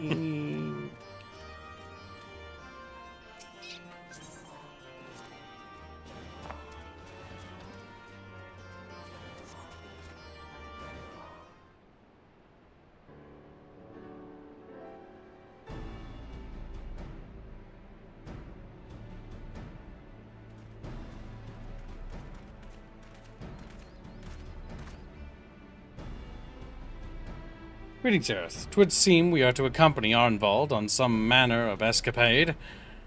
Have you any idea what we've gotten ourselves into? Allow me to explain. It'll be something of a history lesson, but I'll try to be brief. No snoring, if you please. Now, the events I would speak of occurred before the occupation, back when Alamigo was still a monarchy, and Theodoric sat the throne. A uniquely brutal despot by all accounts. That he was. The King of Ruin suffered no rivals, real or imagined, and his dispute with the monks of the First ended with Ralga's reach being burned to the ground. In the latter years of his rule, he was seized by the unshakable belief that unseen forces were conspiring to steal his crown, and so he ordered that every soul with a claim to the throne be executed, including his own family. The wealth of the poor sots he put to death became the property of the king, and it's said that these royal treasures were hoarded somewhere in the palace. Thus was born the legend of the Mad King's Trove. I believe I see the direction of our adventure is to take. I assume you have a mind to unearth this hidden bounty? You assume correctly. And would I also be correct in assuming that this legend is widely known? Others must surely have gone in search of your prize, tempting as it seems.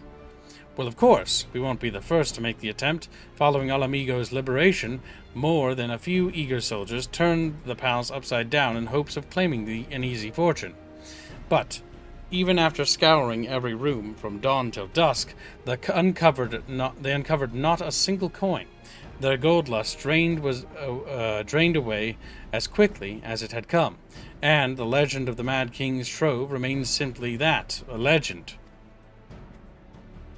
But I see you have no intention of letting the story end there.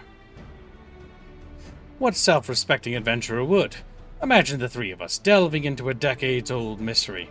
Tell me, the thought does not set your heart to racing.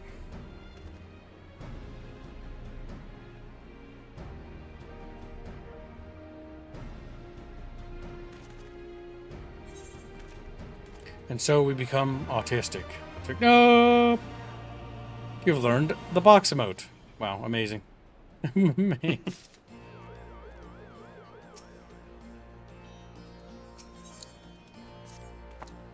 The news of Doma Alamigo's liberation has kindled the flames of revolution in every corner of the empire. I hear the imperial province of Damascus has already risen up in rebellion, which means the Garleans must surely have their hands full. What better time than now to indulge in such diversion? Tell us, Arnvald, have we any clues as to where we might begin our search? Well, judging by how the other treasure hunters fared, nosing about the palace isn't likely to get us anywhere, so we'll probably need to ask around. Would that be another way of saying no? Yeah. I see. In that case, I shall pay a visit to the Allied archivists and request access to the records seized from the Imperials. The Garleans are meticulous about such things. If they uncovered the trove during their occupation, the event is certain to have been recorded. In the meantime, the two of you can track down those who worked as palace servants and officials in Theodoric's day. Given that they would have been at least 20 at the time, you will be looking for people who have seen 40 summers or more. Anything they can tell you about the king and his bloody deeds may prove useful, so be sure to listen well. Arnvald, pray try your luck at the fringes and peaks whilst Aerith makes the rounds in the Alamigan quarter. Aha, and there I was thinking I was the party leader. Not that I mind, of course. Let us be about it, eh? We can meet afterwards at Gilbard's Gate.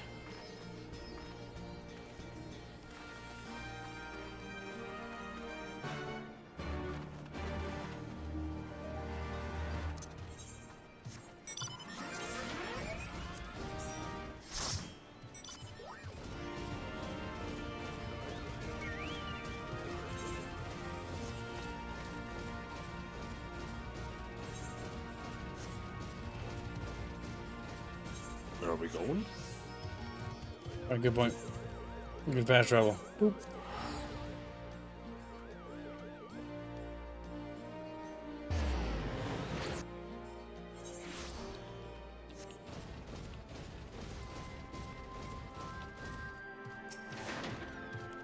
In the palace? No, not me, lass. Surely you've heard stories of the Mad King. He used to hold public executions up on the divine audience. Anyone, and I mean anyone, suspected of conspiring against the crown was flung from the top of those steps. Suffice it to say that I stayed as far away from that palace as possible. He didn't want to be flung. He didn't believe he could touch the sky.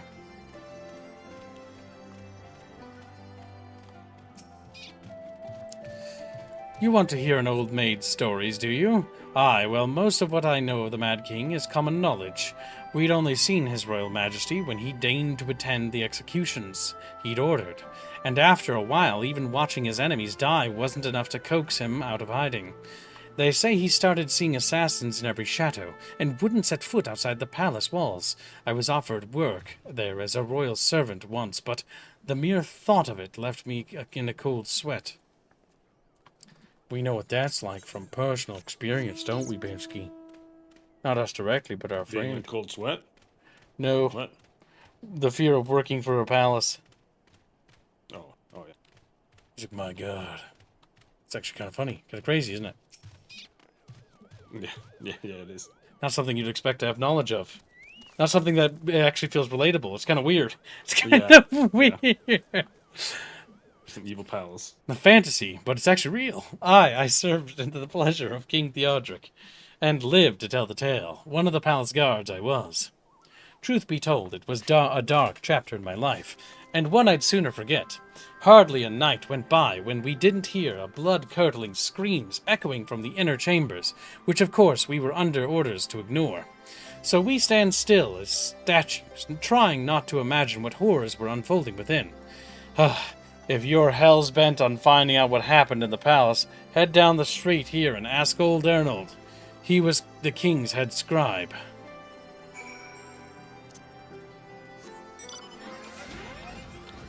Mushroom Psycho Fishy. Psycho Fishy. Psycho Daddy. Yes, I'm Arnold. What do you want with me? You would have me dredge up some decidedly unsavory memories, yet if Alamigo is to move forward, we must needs acknowledge the misdeeds of the past. Very well. I shall tell you what I remember. I take it you know Theodoric's paranoia and his the public execution of his kinsmen. Those were terrible enough, but in his last days the king fevered mind, settled upon an even grislier method of disposal, which only a chosen few were unfortunate enough to witness. His Majesty ordered the court thaumaturge to unleash a vile curse upon the remaining members of the royal family, a magic which transformed them into fiends of hideous aspect. The resulting monstrosities were then cast into the darkness below the palace. Even now my sleep is troubled by nightmares. If others of Theodoric's blood were prone to share his madness, then mayhap it is a kindness that the monarchy ended with him.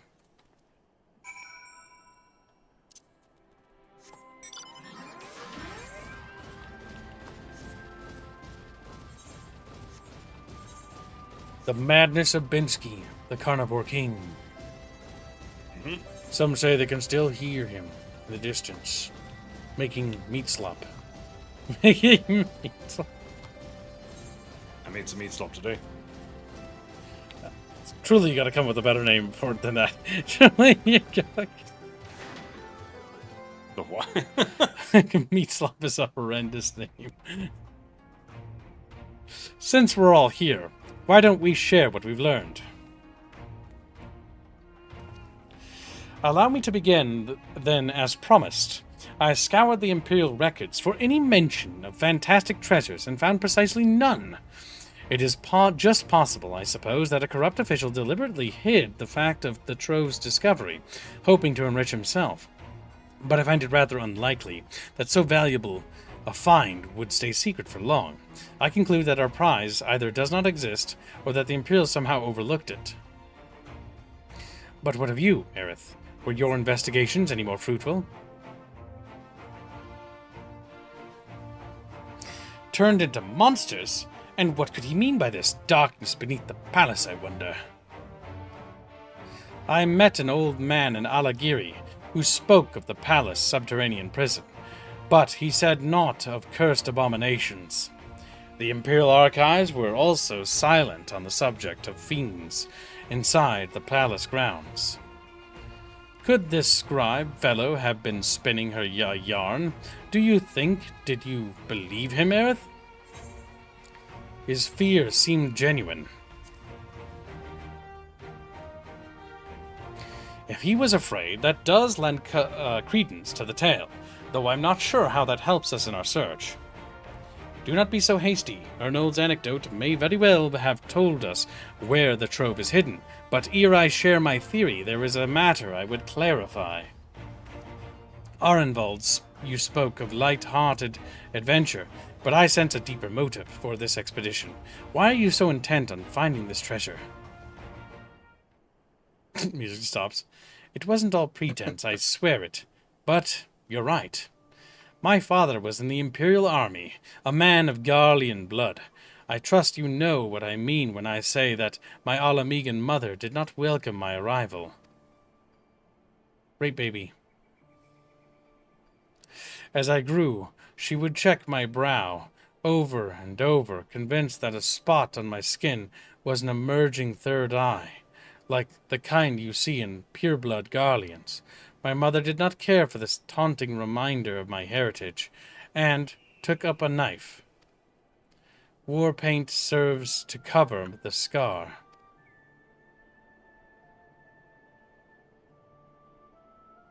In the end, she turned me out into the street, and I was left to haunt the alleyways of Alamigo, a feral child who got what he needed through begging, cunning, or worse. The best I can say about the years that followed is that I survived, but I hated the animal I'd become. Eventually, I left the city behind me, and joined a group of refugees bound for the other side of the wall. It was then that I turned to adventuring, and that road led me into the company of the Scions.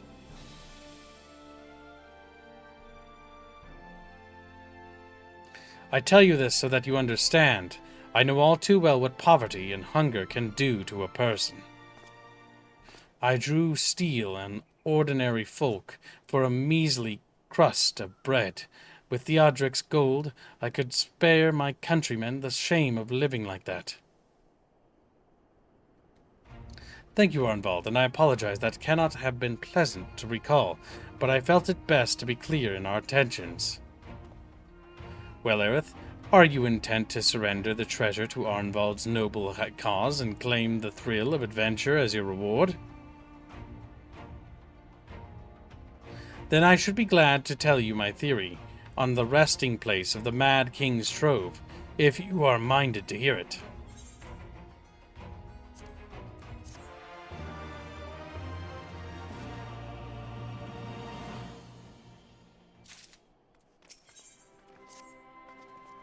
Actually, mayhap it would be better if we first adjourn to a more suitable location.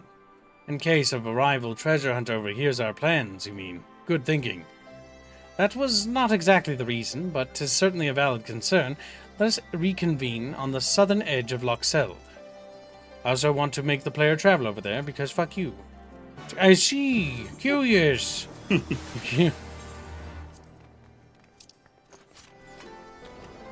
I also wish to make the player waddle on the other side of the map, because I think it's funny.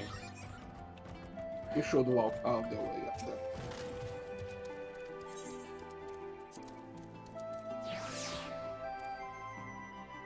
The Bendio is chubby. I became kind of chubby. God damn it. I gotta cover my screen because I accidentally opened a window behind my computer. There we go. Work at home have its consequences, chat.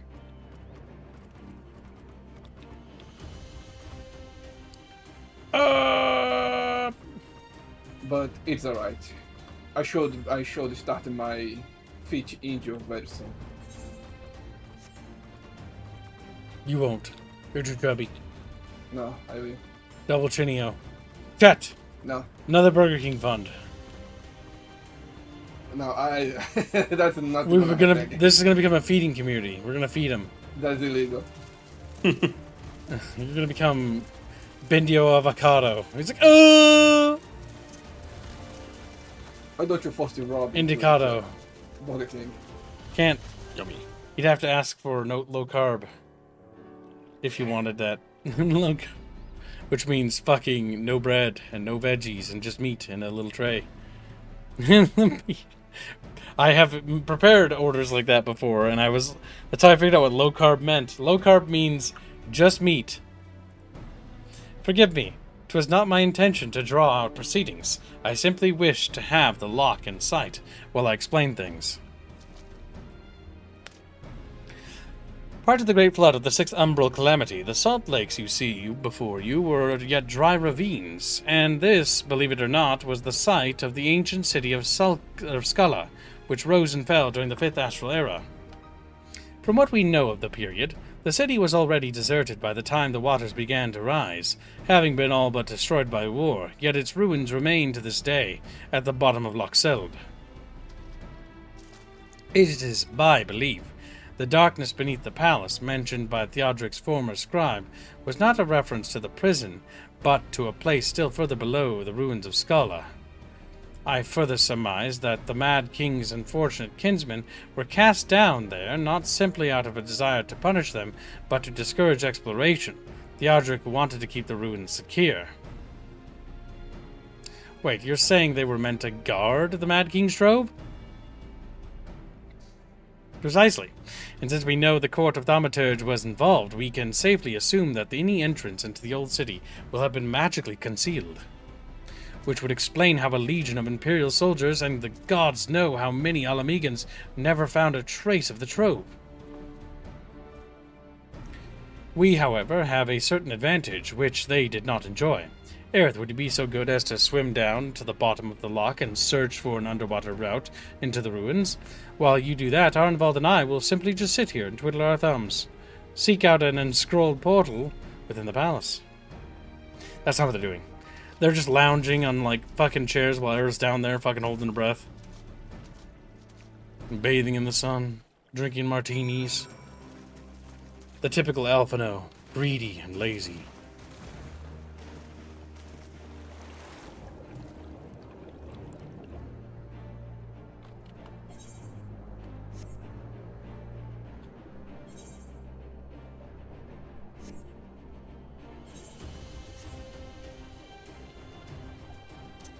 Maybe my mount will move faster.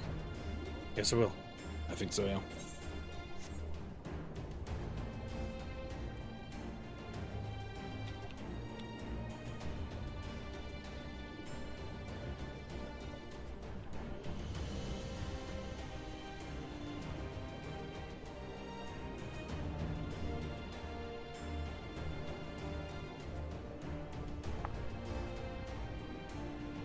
God dang. Into the hole. This is where we're going? No. Not quite. It's outside somewhere. What are those? Some people over there chilling. They're gaming. Little bunny people. Just chilling. Bunny fish.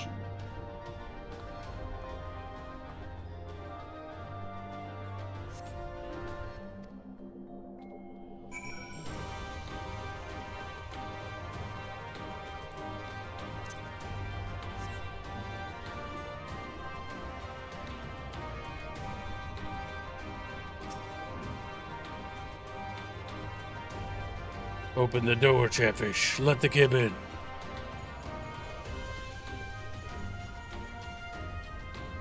Aerith, it's Alpha now.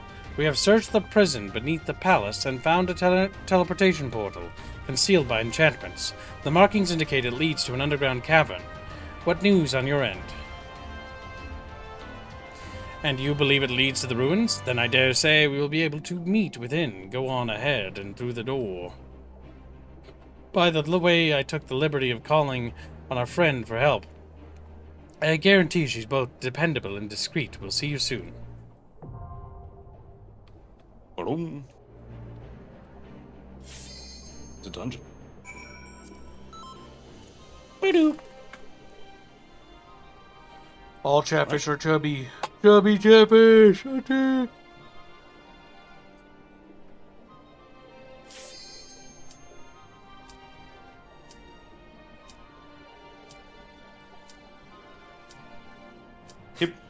comments.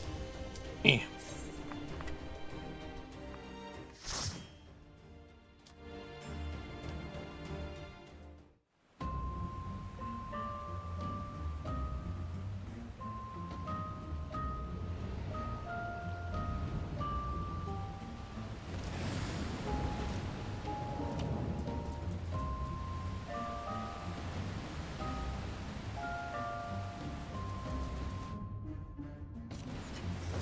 I'm playing the Indio class. I'm playing the Indio class. Bitch you. Double. He's a painter. Got him. Pictomancer. Yep. Now I'm playing it like you're playing now. I see things glowing on the bar, and I just press them. I don't know what's happening.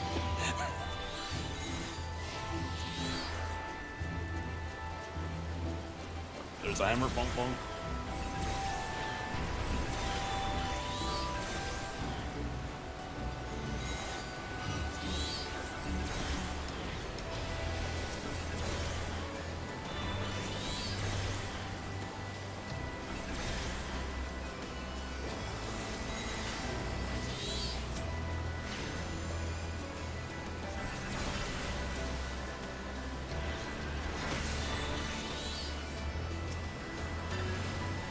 We're getting them, fishies. We're getting them. Big crocodilers.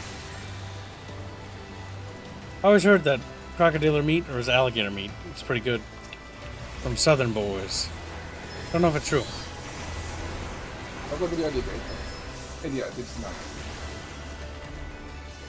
Yeah, I've never had it, but apparently they served alligator meat at like the elder care home here. There's one. Very specific. Very specific. That has to be imported. It's really weird because it's over here, and you know, you couldn't buy that here. Like, even if I went to the city, I don't think I would be able to buy that.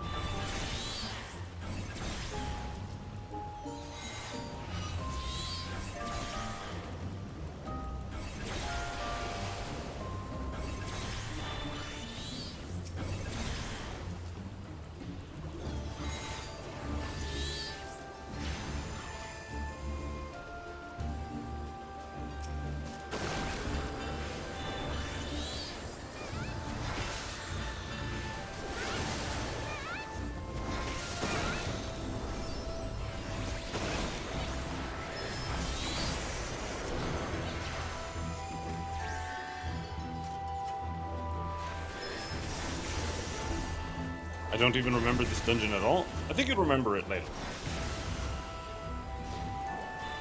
When we get further in.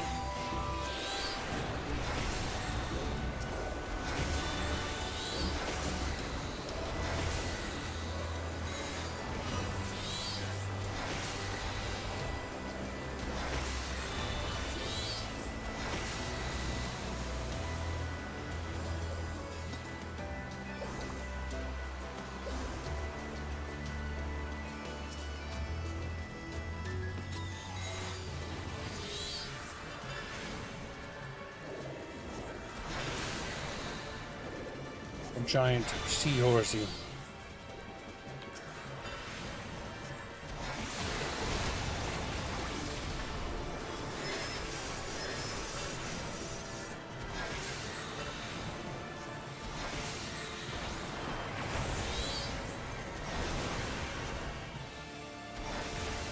Hydro pull. He's pulling.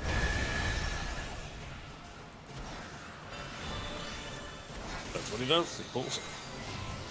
He's almost halfway.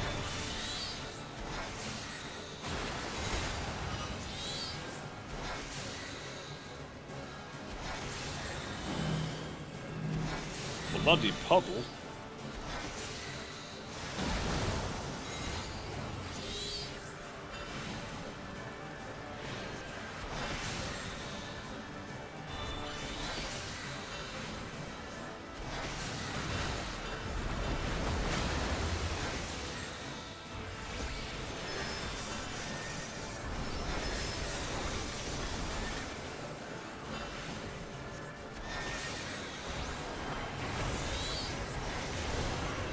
He's about cooked. Yeah, painting him to death. No, you're illustrating me. The line art really got him. Line art really got him.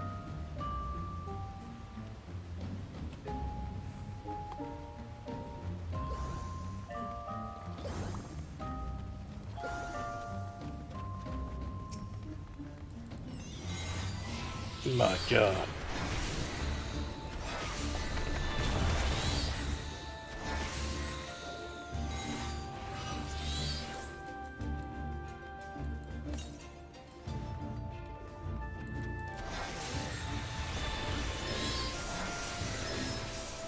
Wait, no, switch to AoE spells. Which is big bonky. Bonk bonk.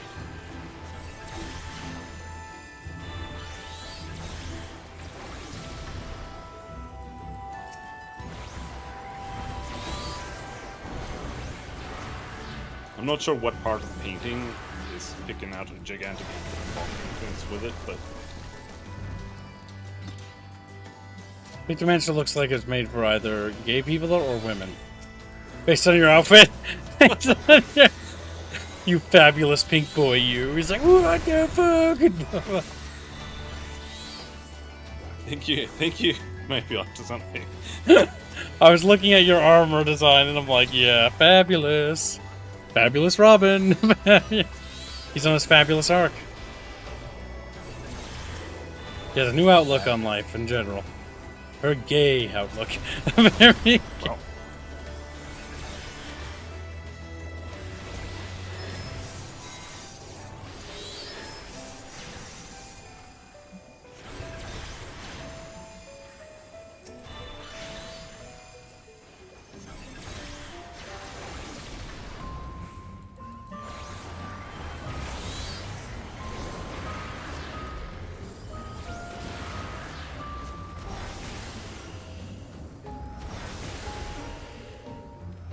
He's dead, Jim.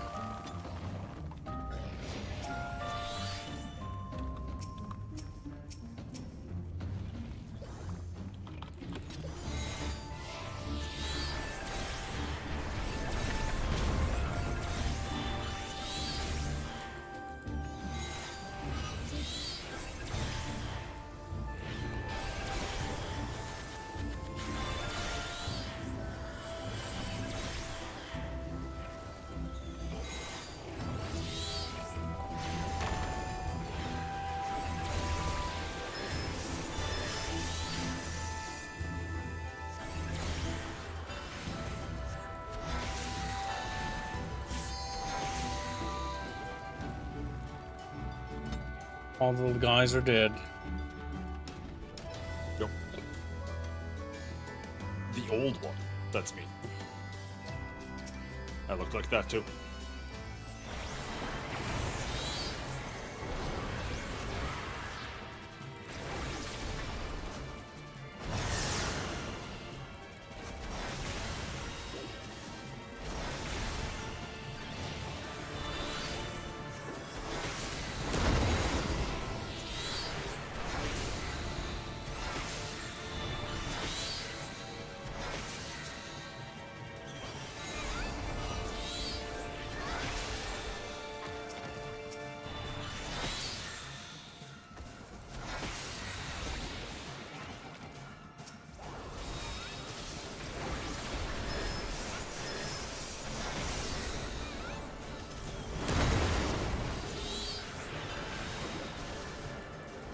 Activate clunk transformation. Oh my god, I'm a little fucking little guy, I'm a little dude. Unclunked.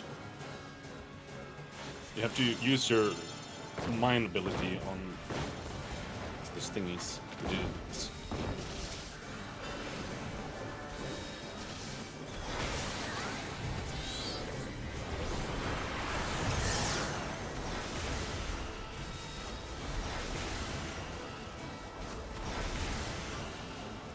Transformation. Oh my god.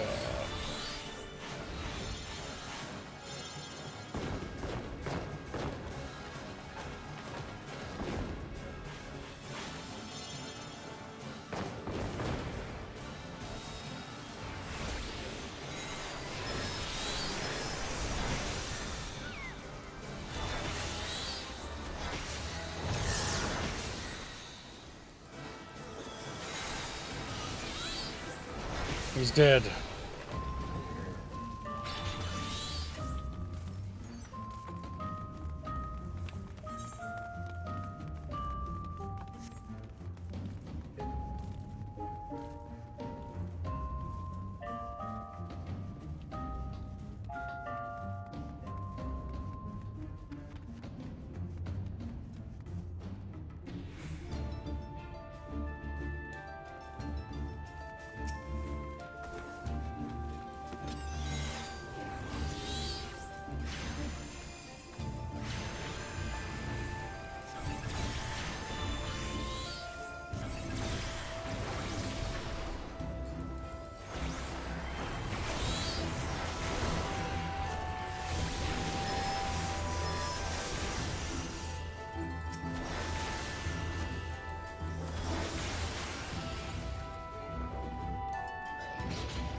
You know, goddamn paintings.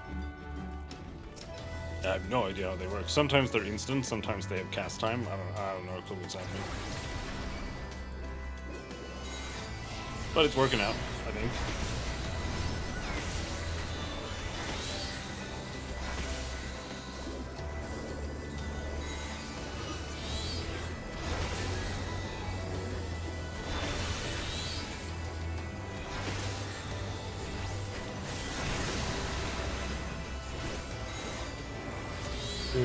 Ooh.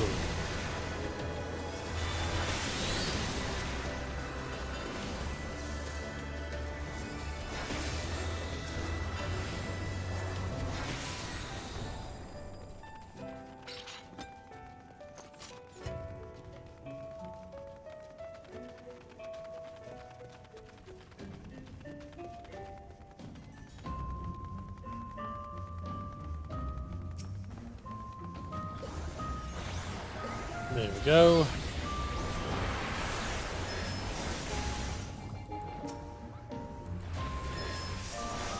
Huge pull! Huge pull!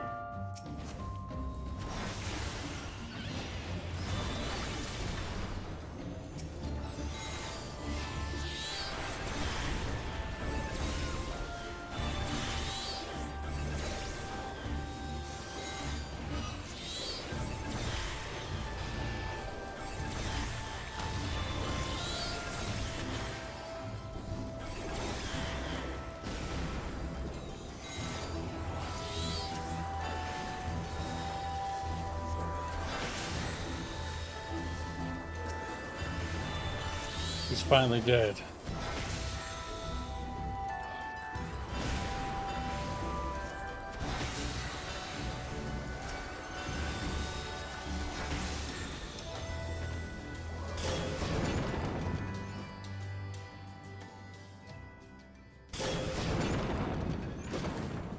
Nice painting.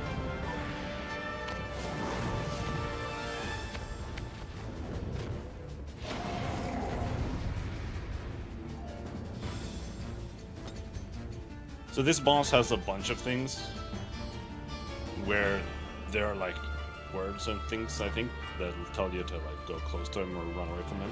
But I don't remember anything, so good luck. Rah, kill you all! He raises his claw, yeah. That means get away from him.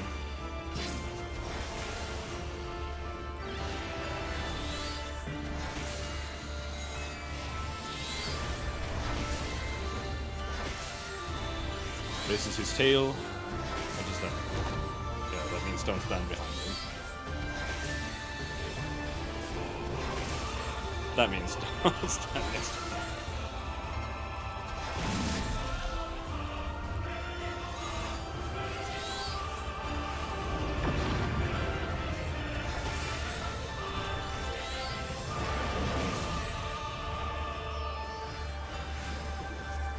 Death! Death comes for you! Oh no! Confused!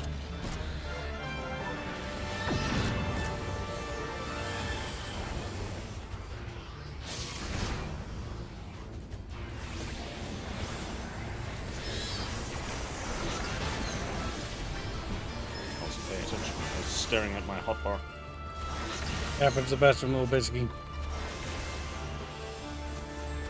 The chat This is bar, gonna if you be- will.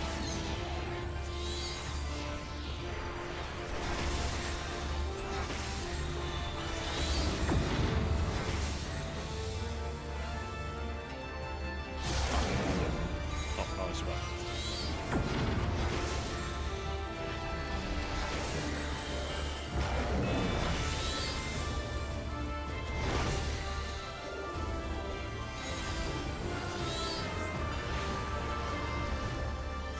He's just a big guy. He's not going to be alive much longer. I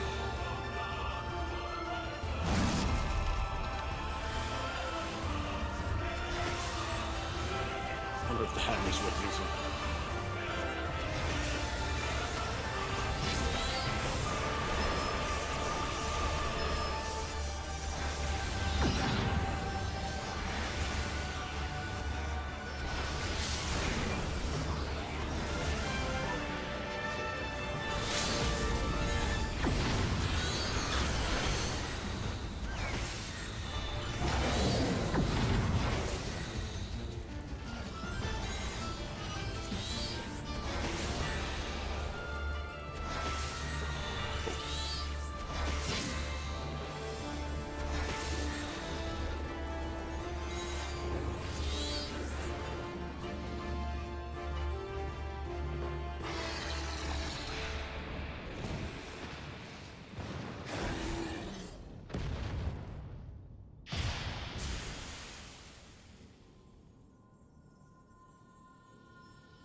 We did it. We beat the baddie.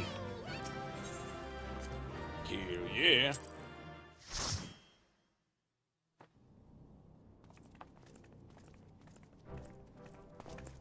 It would appear this place is yet inhabited by King Theodoric's kin, or what is left of them. The work of terrible magics, I fear. Terrible, aye. But their misfortune is our fortune? Quite. By the 12, there is even more than I imagined.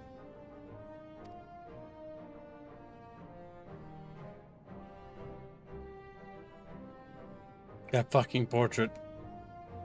Yeah. Oh, I can't wait to see the look on Lisa's face. Thanks for believing in me, you two.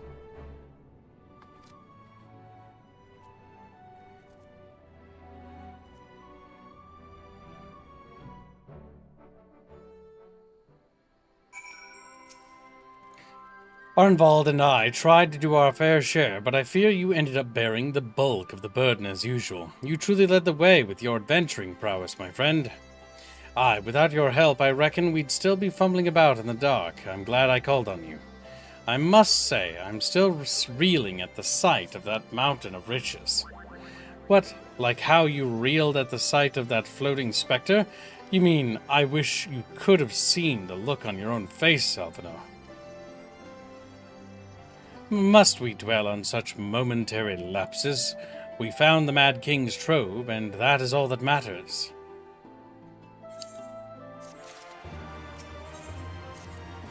All jesting aside, we must tell the people the good news, and I think Lies should be the first. Seconded, she is bound to be delighted. If I am no longer needed, then I shall take my leave. Of course, don't let us keep you. Thanks again, and say hello to Vama for me.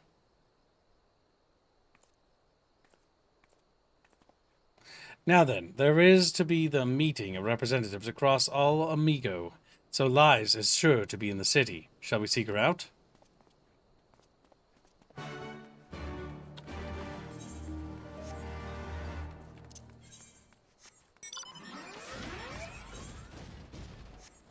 God damn.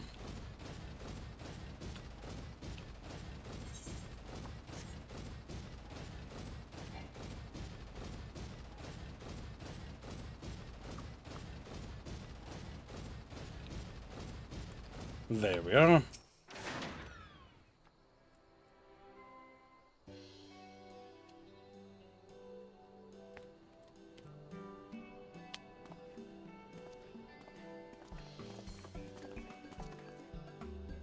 Oh, you three. Look pleased with yourselves. What have you been up to? I'm glad you asked, Lies, and I'm pretty sure you're going to like the answer.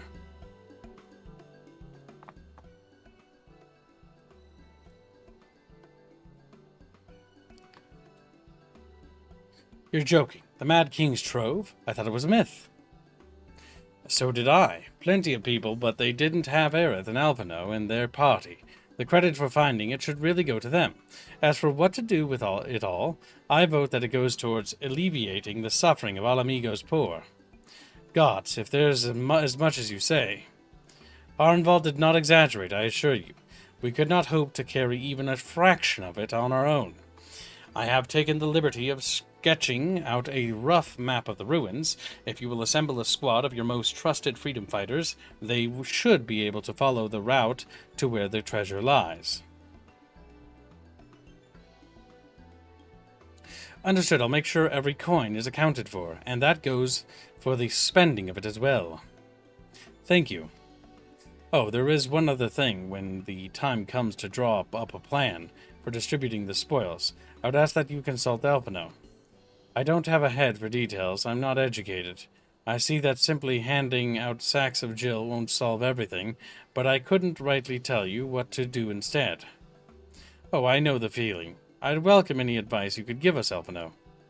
Of course, I shall be at your disposal. Commander, we've got a problem. Deep breaths. Tell me what happened. A mob's gathered outside the headquarters, and they've started making demands. You'd best come see for yourself.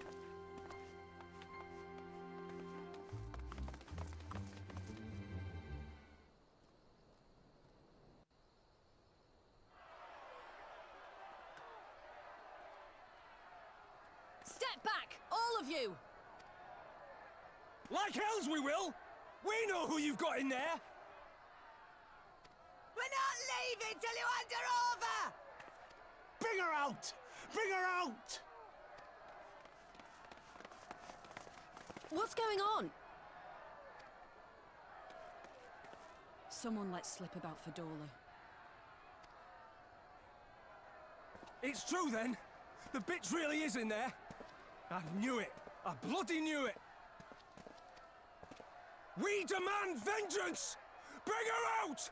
Today we butcher the butcher! Butcher the... Come on, you don't mean that! We'd be no better than the Imperials if you'd all just calm down! Calm down! That monster and her thrice damned skulls dragged my man from our home and beat him to death in the street! Aye! And my dad! That bitch has spilt enough blood to fill a lock! We all know her crimes. She's a traitor and a murderer. How many of your resistance friends have died at her hands, eh? And here you are, protecting her! So that's what all the fuss is about.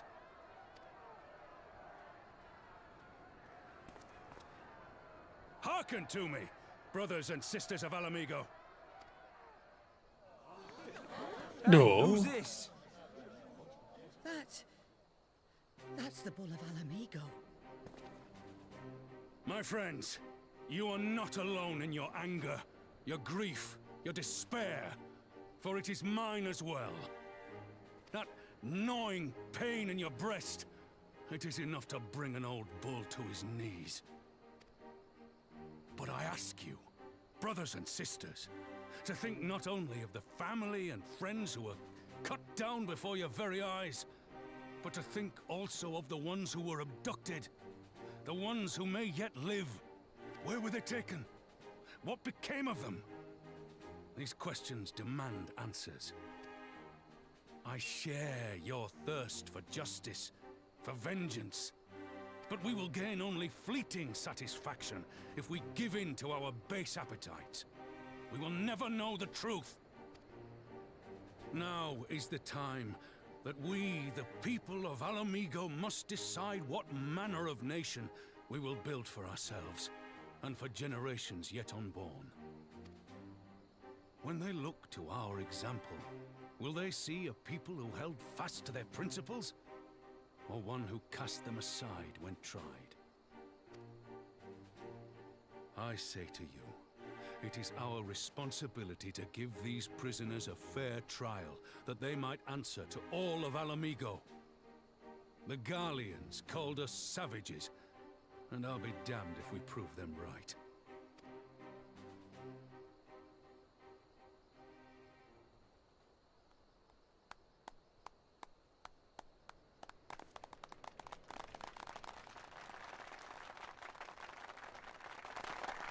I know you're right, I do, but I can't.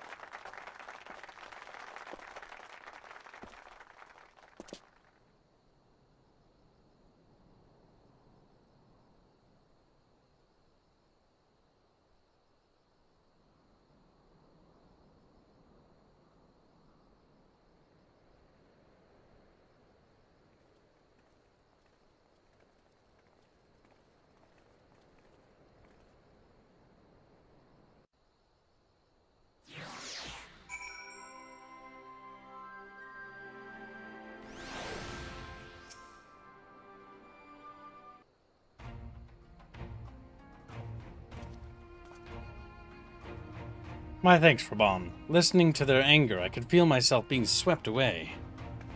'Tis a difficult tide to stem. 'Twas that same rage which brought us to our feet and carried us to victory. But now the war is over. All the unspent fury is now being channeled into vengeance. Aye, and it's not just here. We've reports of mobs forming all over. They've been targeting folk known to have cooperated with the Garleans. It starts with insults most often, then someone picks up a stone. Some industrious souls even sought to seek out the graves of Zeno and his officers. It was grim. I want to build a country where everyone, regardless of race or origin, can live, side by side in peace. But maybe that time isn't right. Maybe people just aren't ready.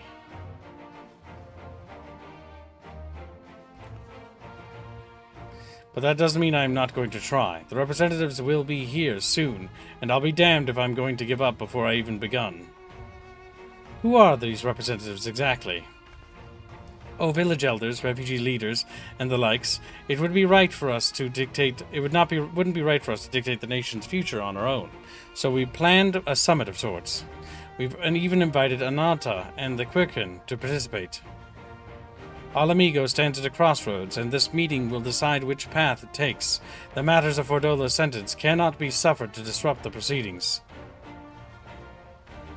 Then let's execute her and be done with it. She herself asked to be put to death.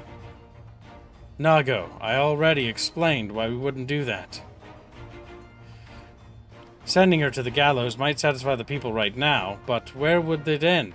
Should we round up everyone who collaborated and everyone who didn't resist? There would be no one left, and we'd be no better than Theodric and Zenos.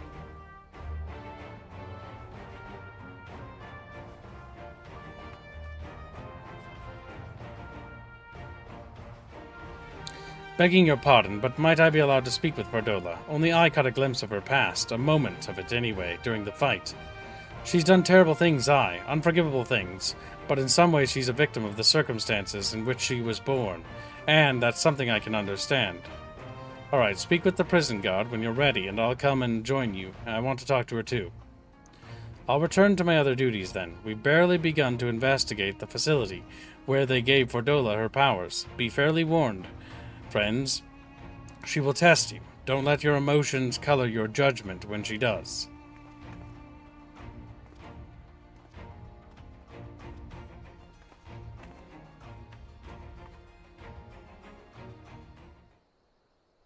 Don't let her use her feminine wiles on. You've the commander's permission to enter then?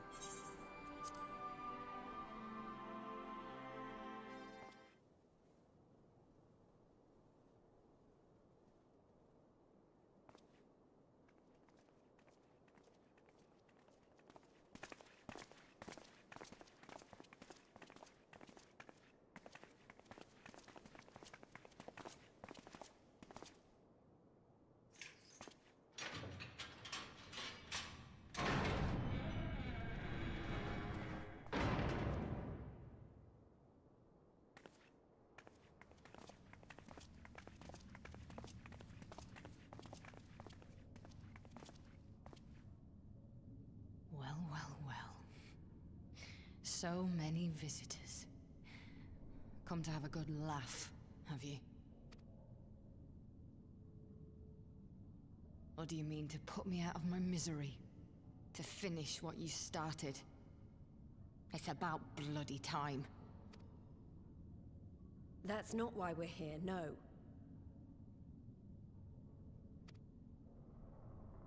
Do you remember what I said? How I promised you you'd live long enough to see us win our freedom? Well, I meant it.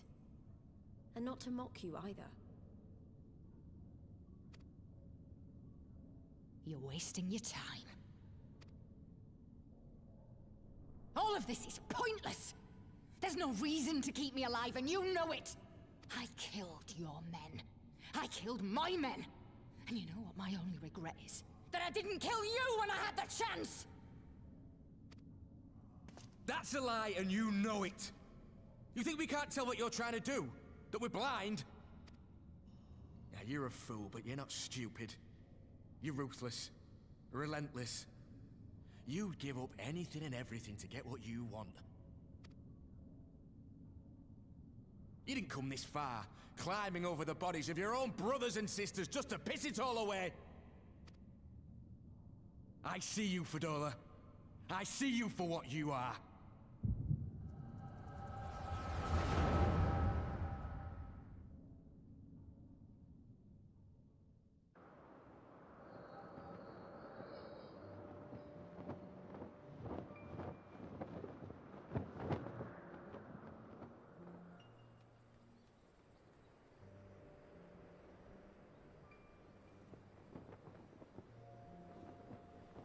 Come along, Fadola. We mustn't be late. The Imperial Viceroy will be attending today's banquet. All right!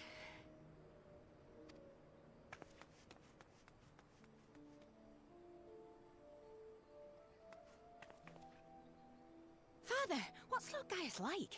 Is he nice? Are you friends? There you go again with all your questions. Lord Gaius is a great and honourable man who looks after all of Alamigo. He's very busy, and if we don't hurry, we'll miss our chance to see him.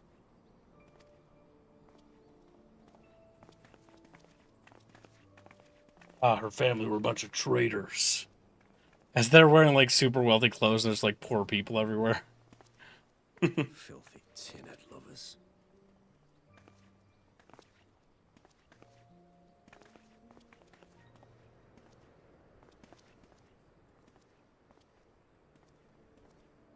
Father, what did that man call us?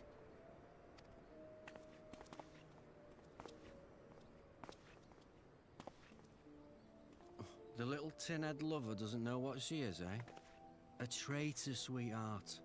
A backstabbing bitch who'd gladly betray her kith and kin to gnaw on what few scraps the Imperials deign to toss her. Like your bastard father and whore mother. That's not true! My parents are good people! They've never done anything like that! I mean, it's obviously not true. Oh, but they were quick to help themselves and their bitch spawn, weren't they? You're just as guilty as them.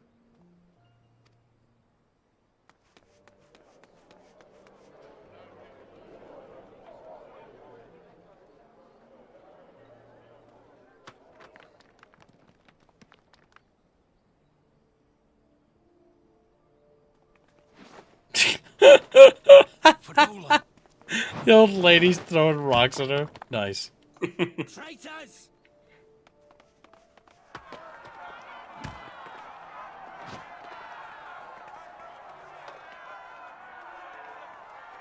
Please, you have to do something. My husband and daughter are in danger. No, we're evil. Soldiers of the Imperial Army are under no obligation to intervene in the disputes of arms. We're citizens. We have rights.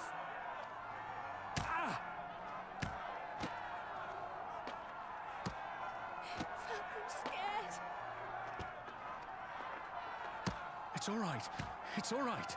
They don't understand, but they'll see in time. They'll see that this is the only way to survive. Traitors!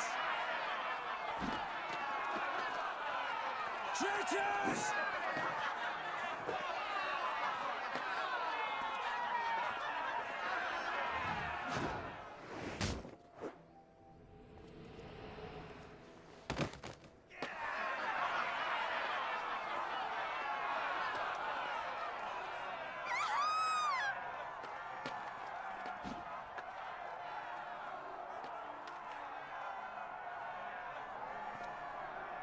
Let the savages have their fun.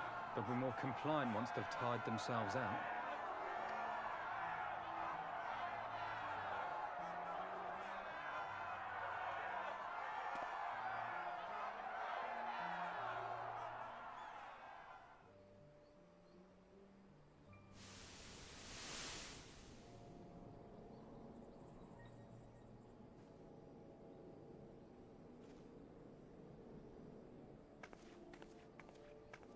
Fadola, please! You already have citizenship. Why would you want to become a soldier?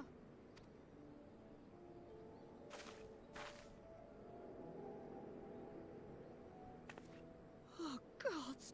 What have you done to your face? Forgotten it already, have you? I'm honoring Father's memory.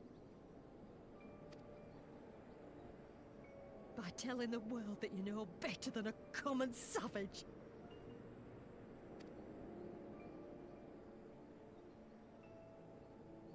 Am I though, Mother? Are any of us? Can't you see? Citizenship means nothing to them. If you're not a pure-blood Garlean, you're no different from any other savage. So I'll play the part.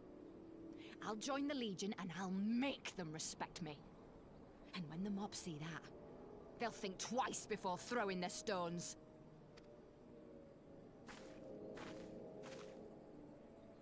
Ansfrid, Rudolph, Emlyn. It's time.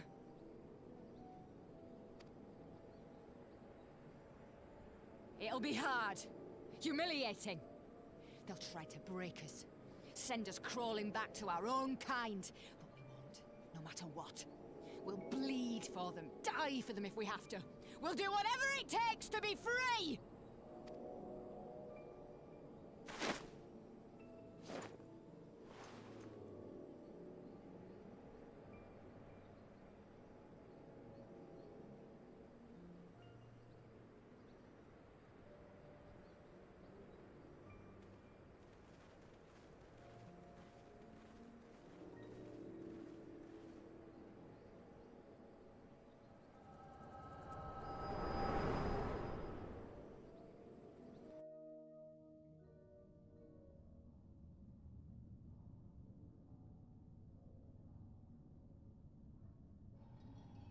So, you mean to play the part one last time, eh? The unrepentant traitor whose death will serve to unite the people? Shut up. You had every chance to kill yourself. Fashion a noose from your clothes, wait for the guards to leave you alone long enough to slip it over your neck. I said shut up! Oh, but then it would have all been for nothing, wouldn't it? Whatever it takes. That's what you said.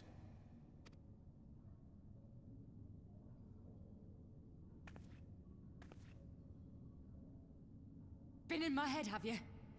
Had a little peek at my past? And what? A few stolen memories tell you everything you need to know, do they? Don't you dare patronize me! You don't know a god's damned thing about the life I've led! The bastards that killed him. The bastards that let it happen. My father deserved better! I swore I'd do whatever it took to make them pay!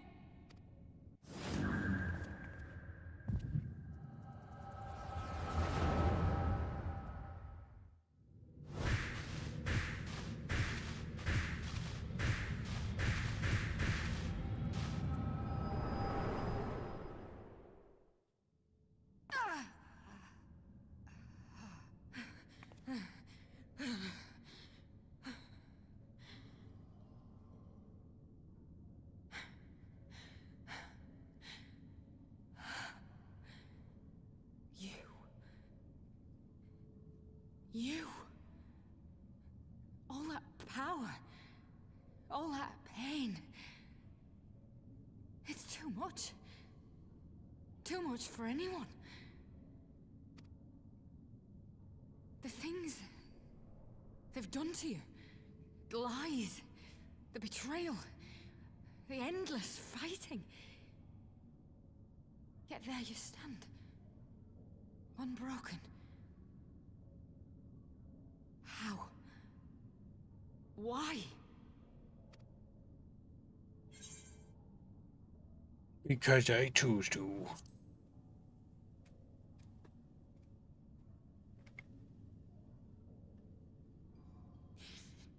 Damn you. Damn you all.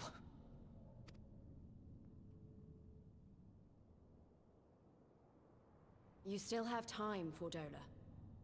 Think about how you want to spend it.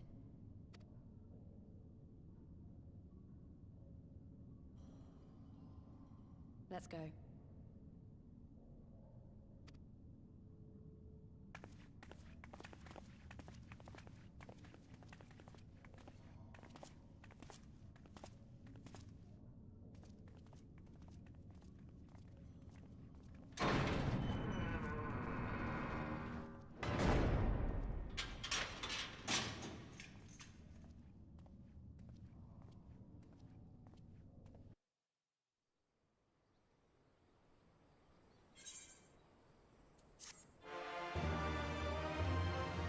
Nice. The quest complete music completely kills the mood. Amazing. It's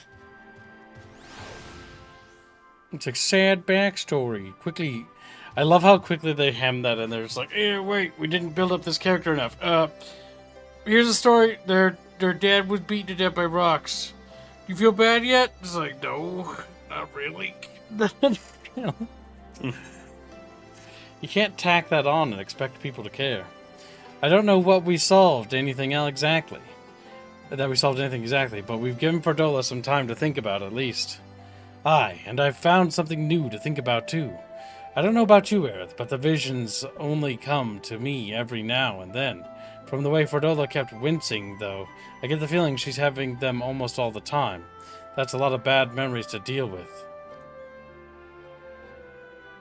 I wonder, could there be some fundamental difference between one who is born with the Echo and one who has been artificially imbued with it? Well, the Immortal Flames have been scouring the research facility ever since the liberation. There's a chance they might have some answers for us. General Aldin, there's overseeing the investigation. Let's go and pay him a visit, shall we?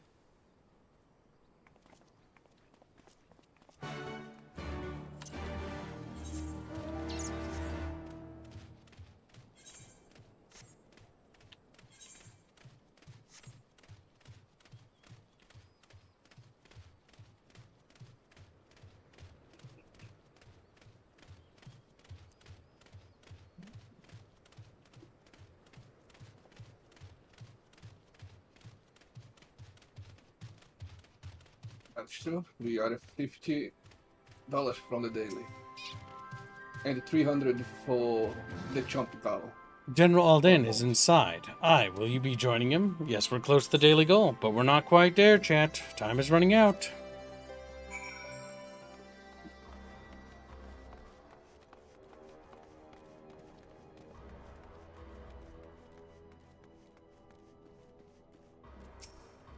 What news? You spoke with Fordola, I take it?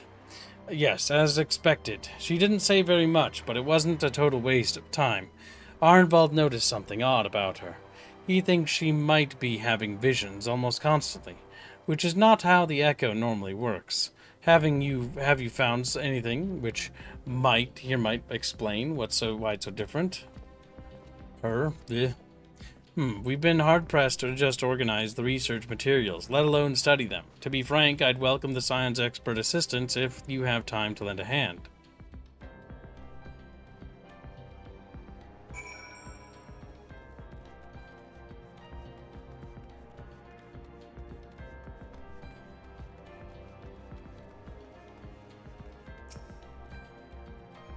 So many bodies, every one of them a victim of these experiments. Few show any signs of external injury, from what we have been able to determine. They perished from forcible ether extraction, such a miserable way to die.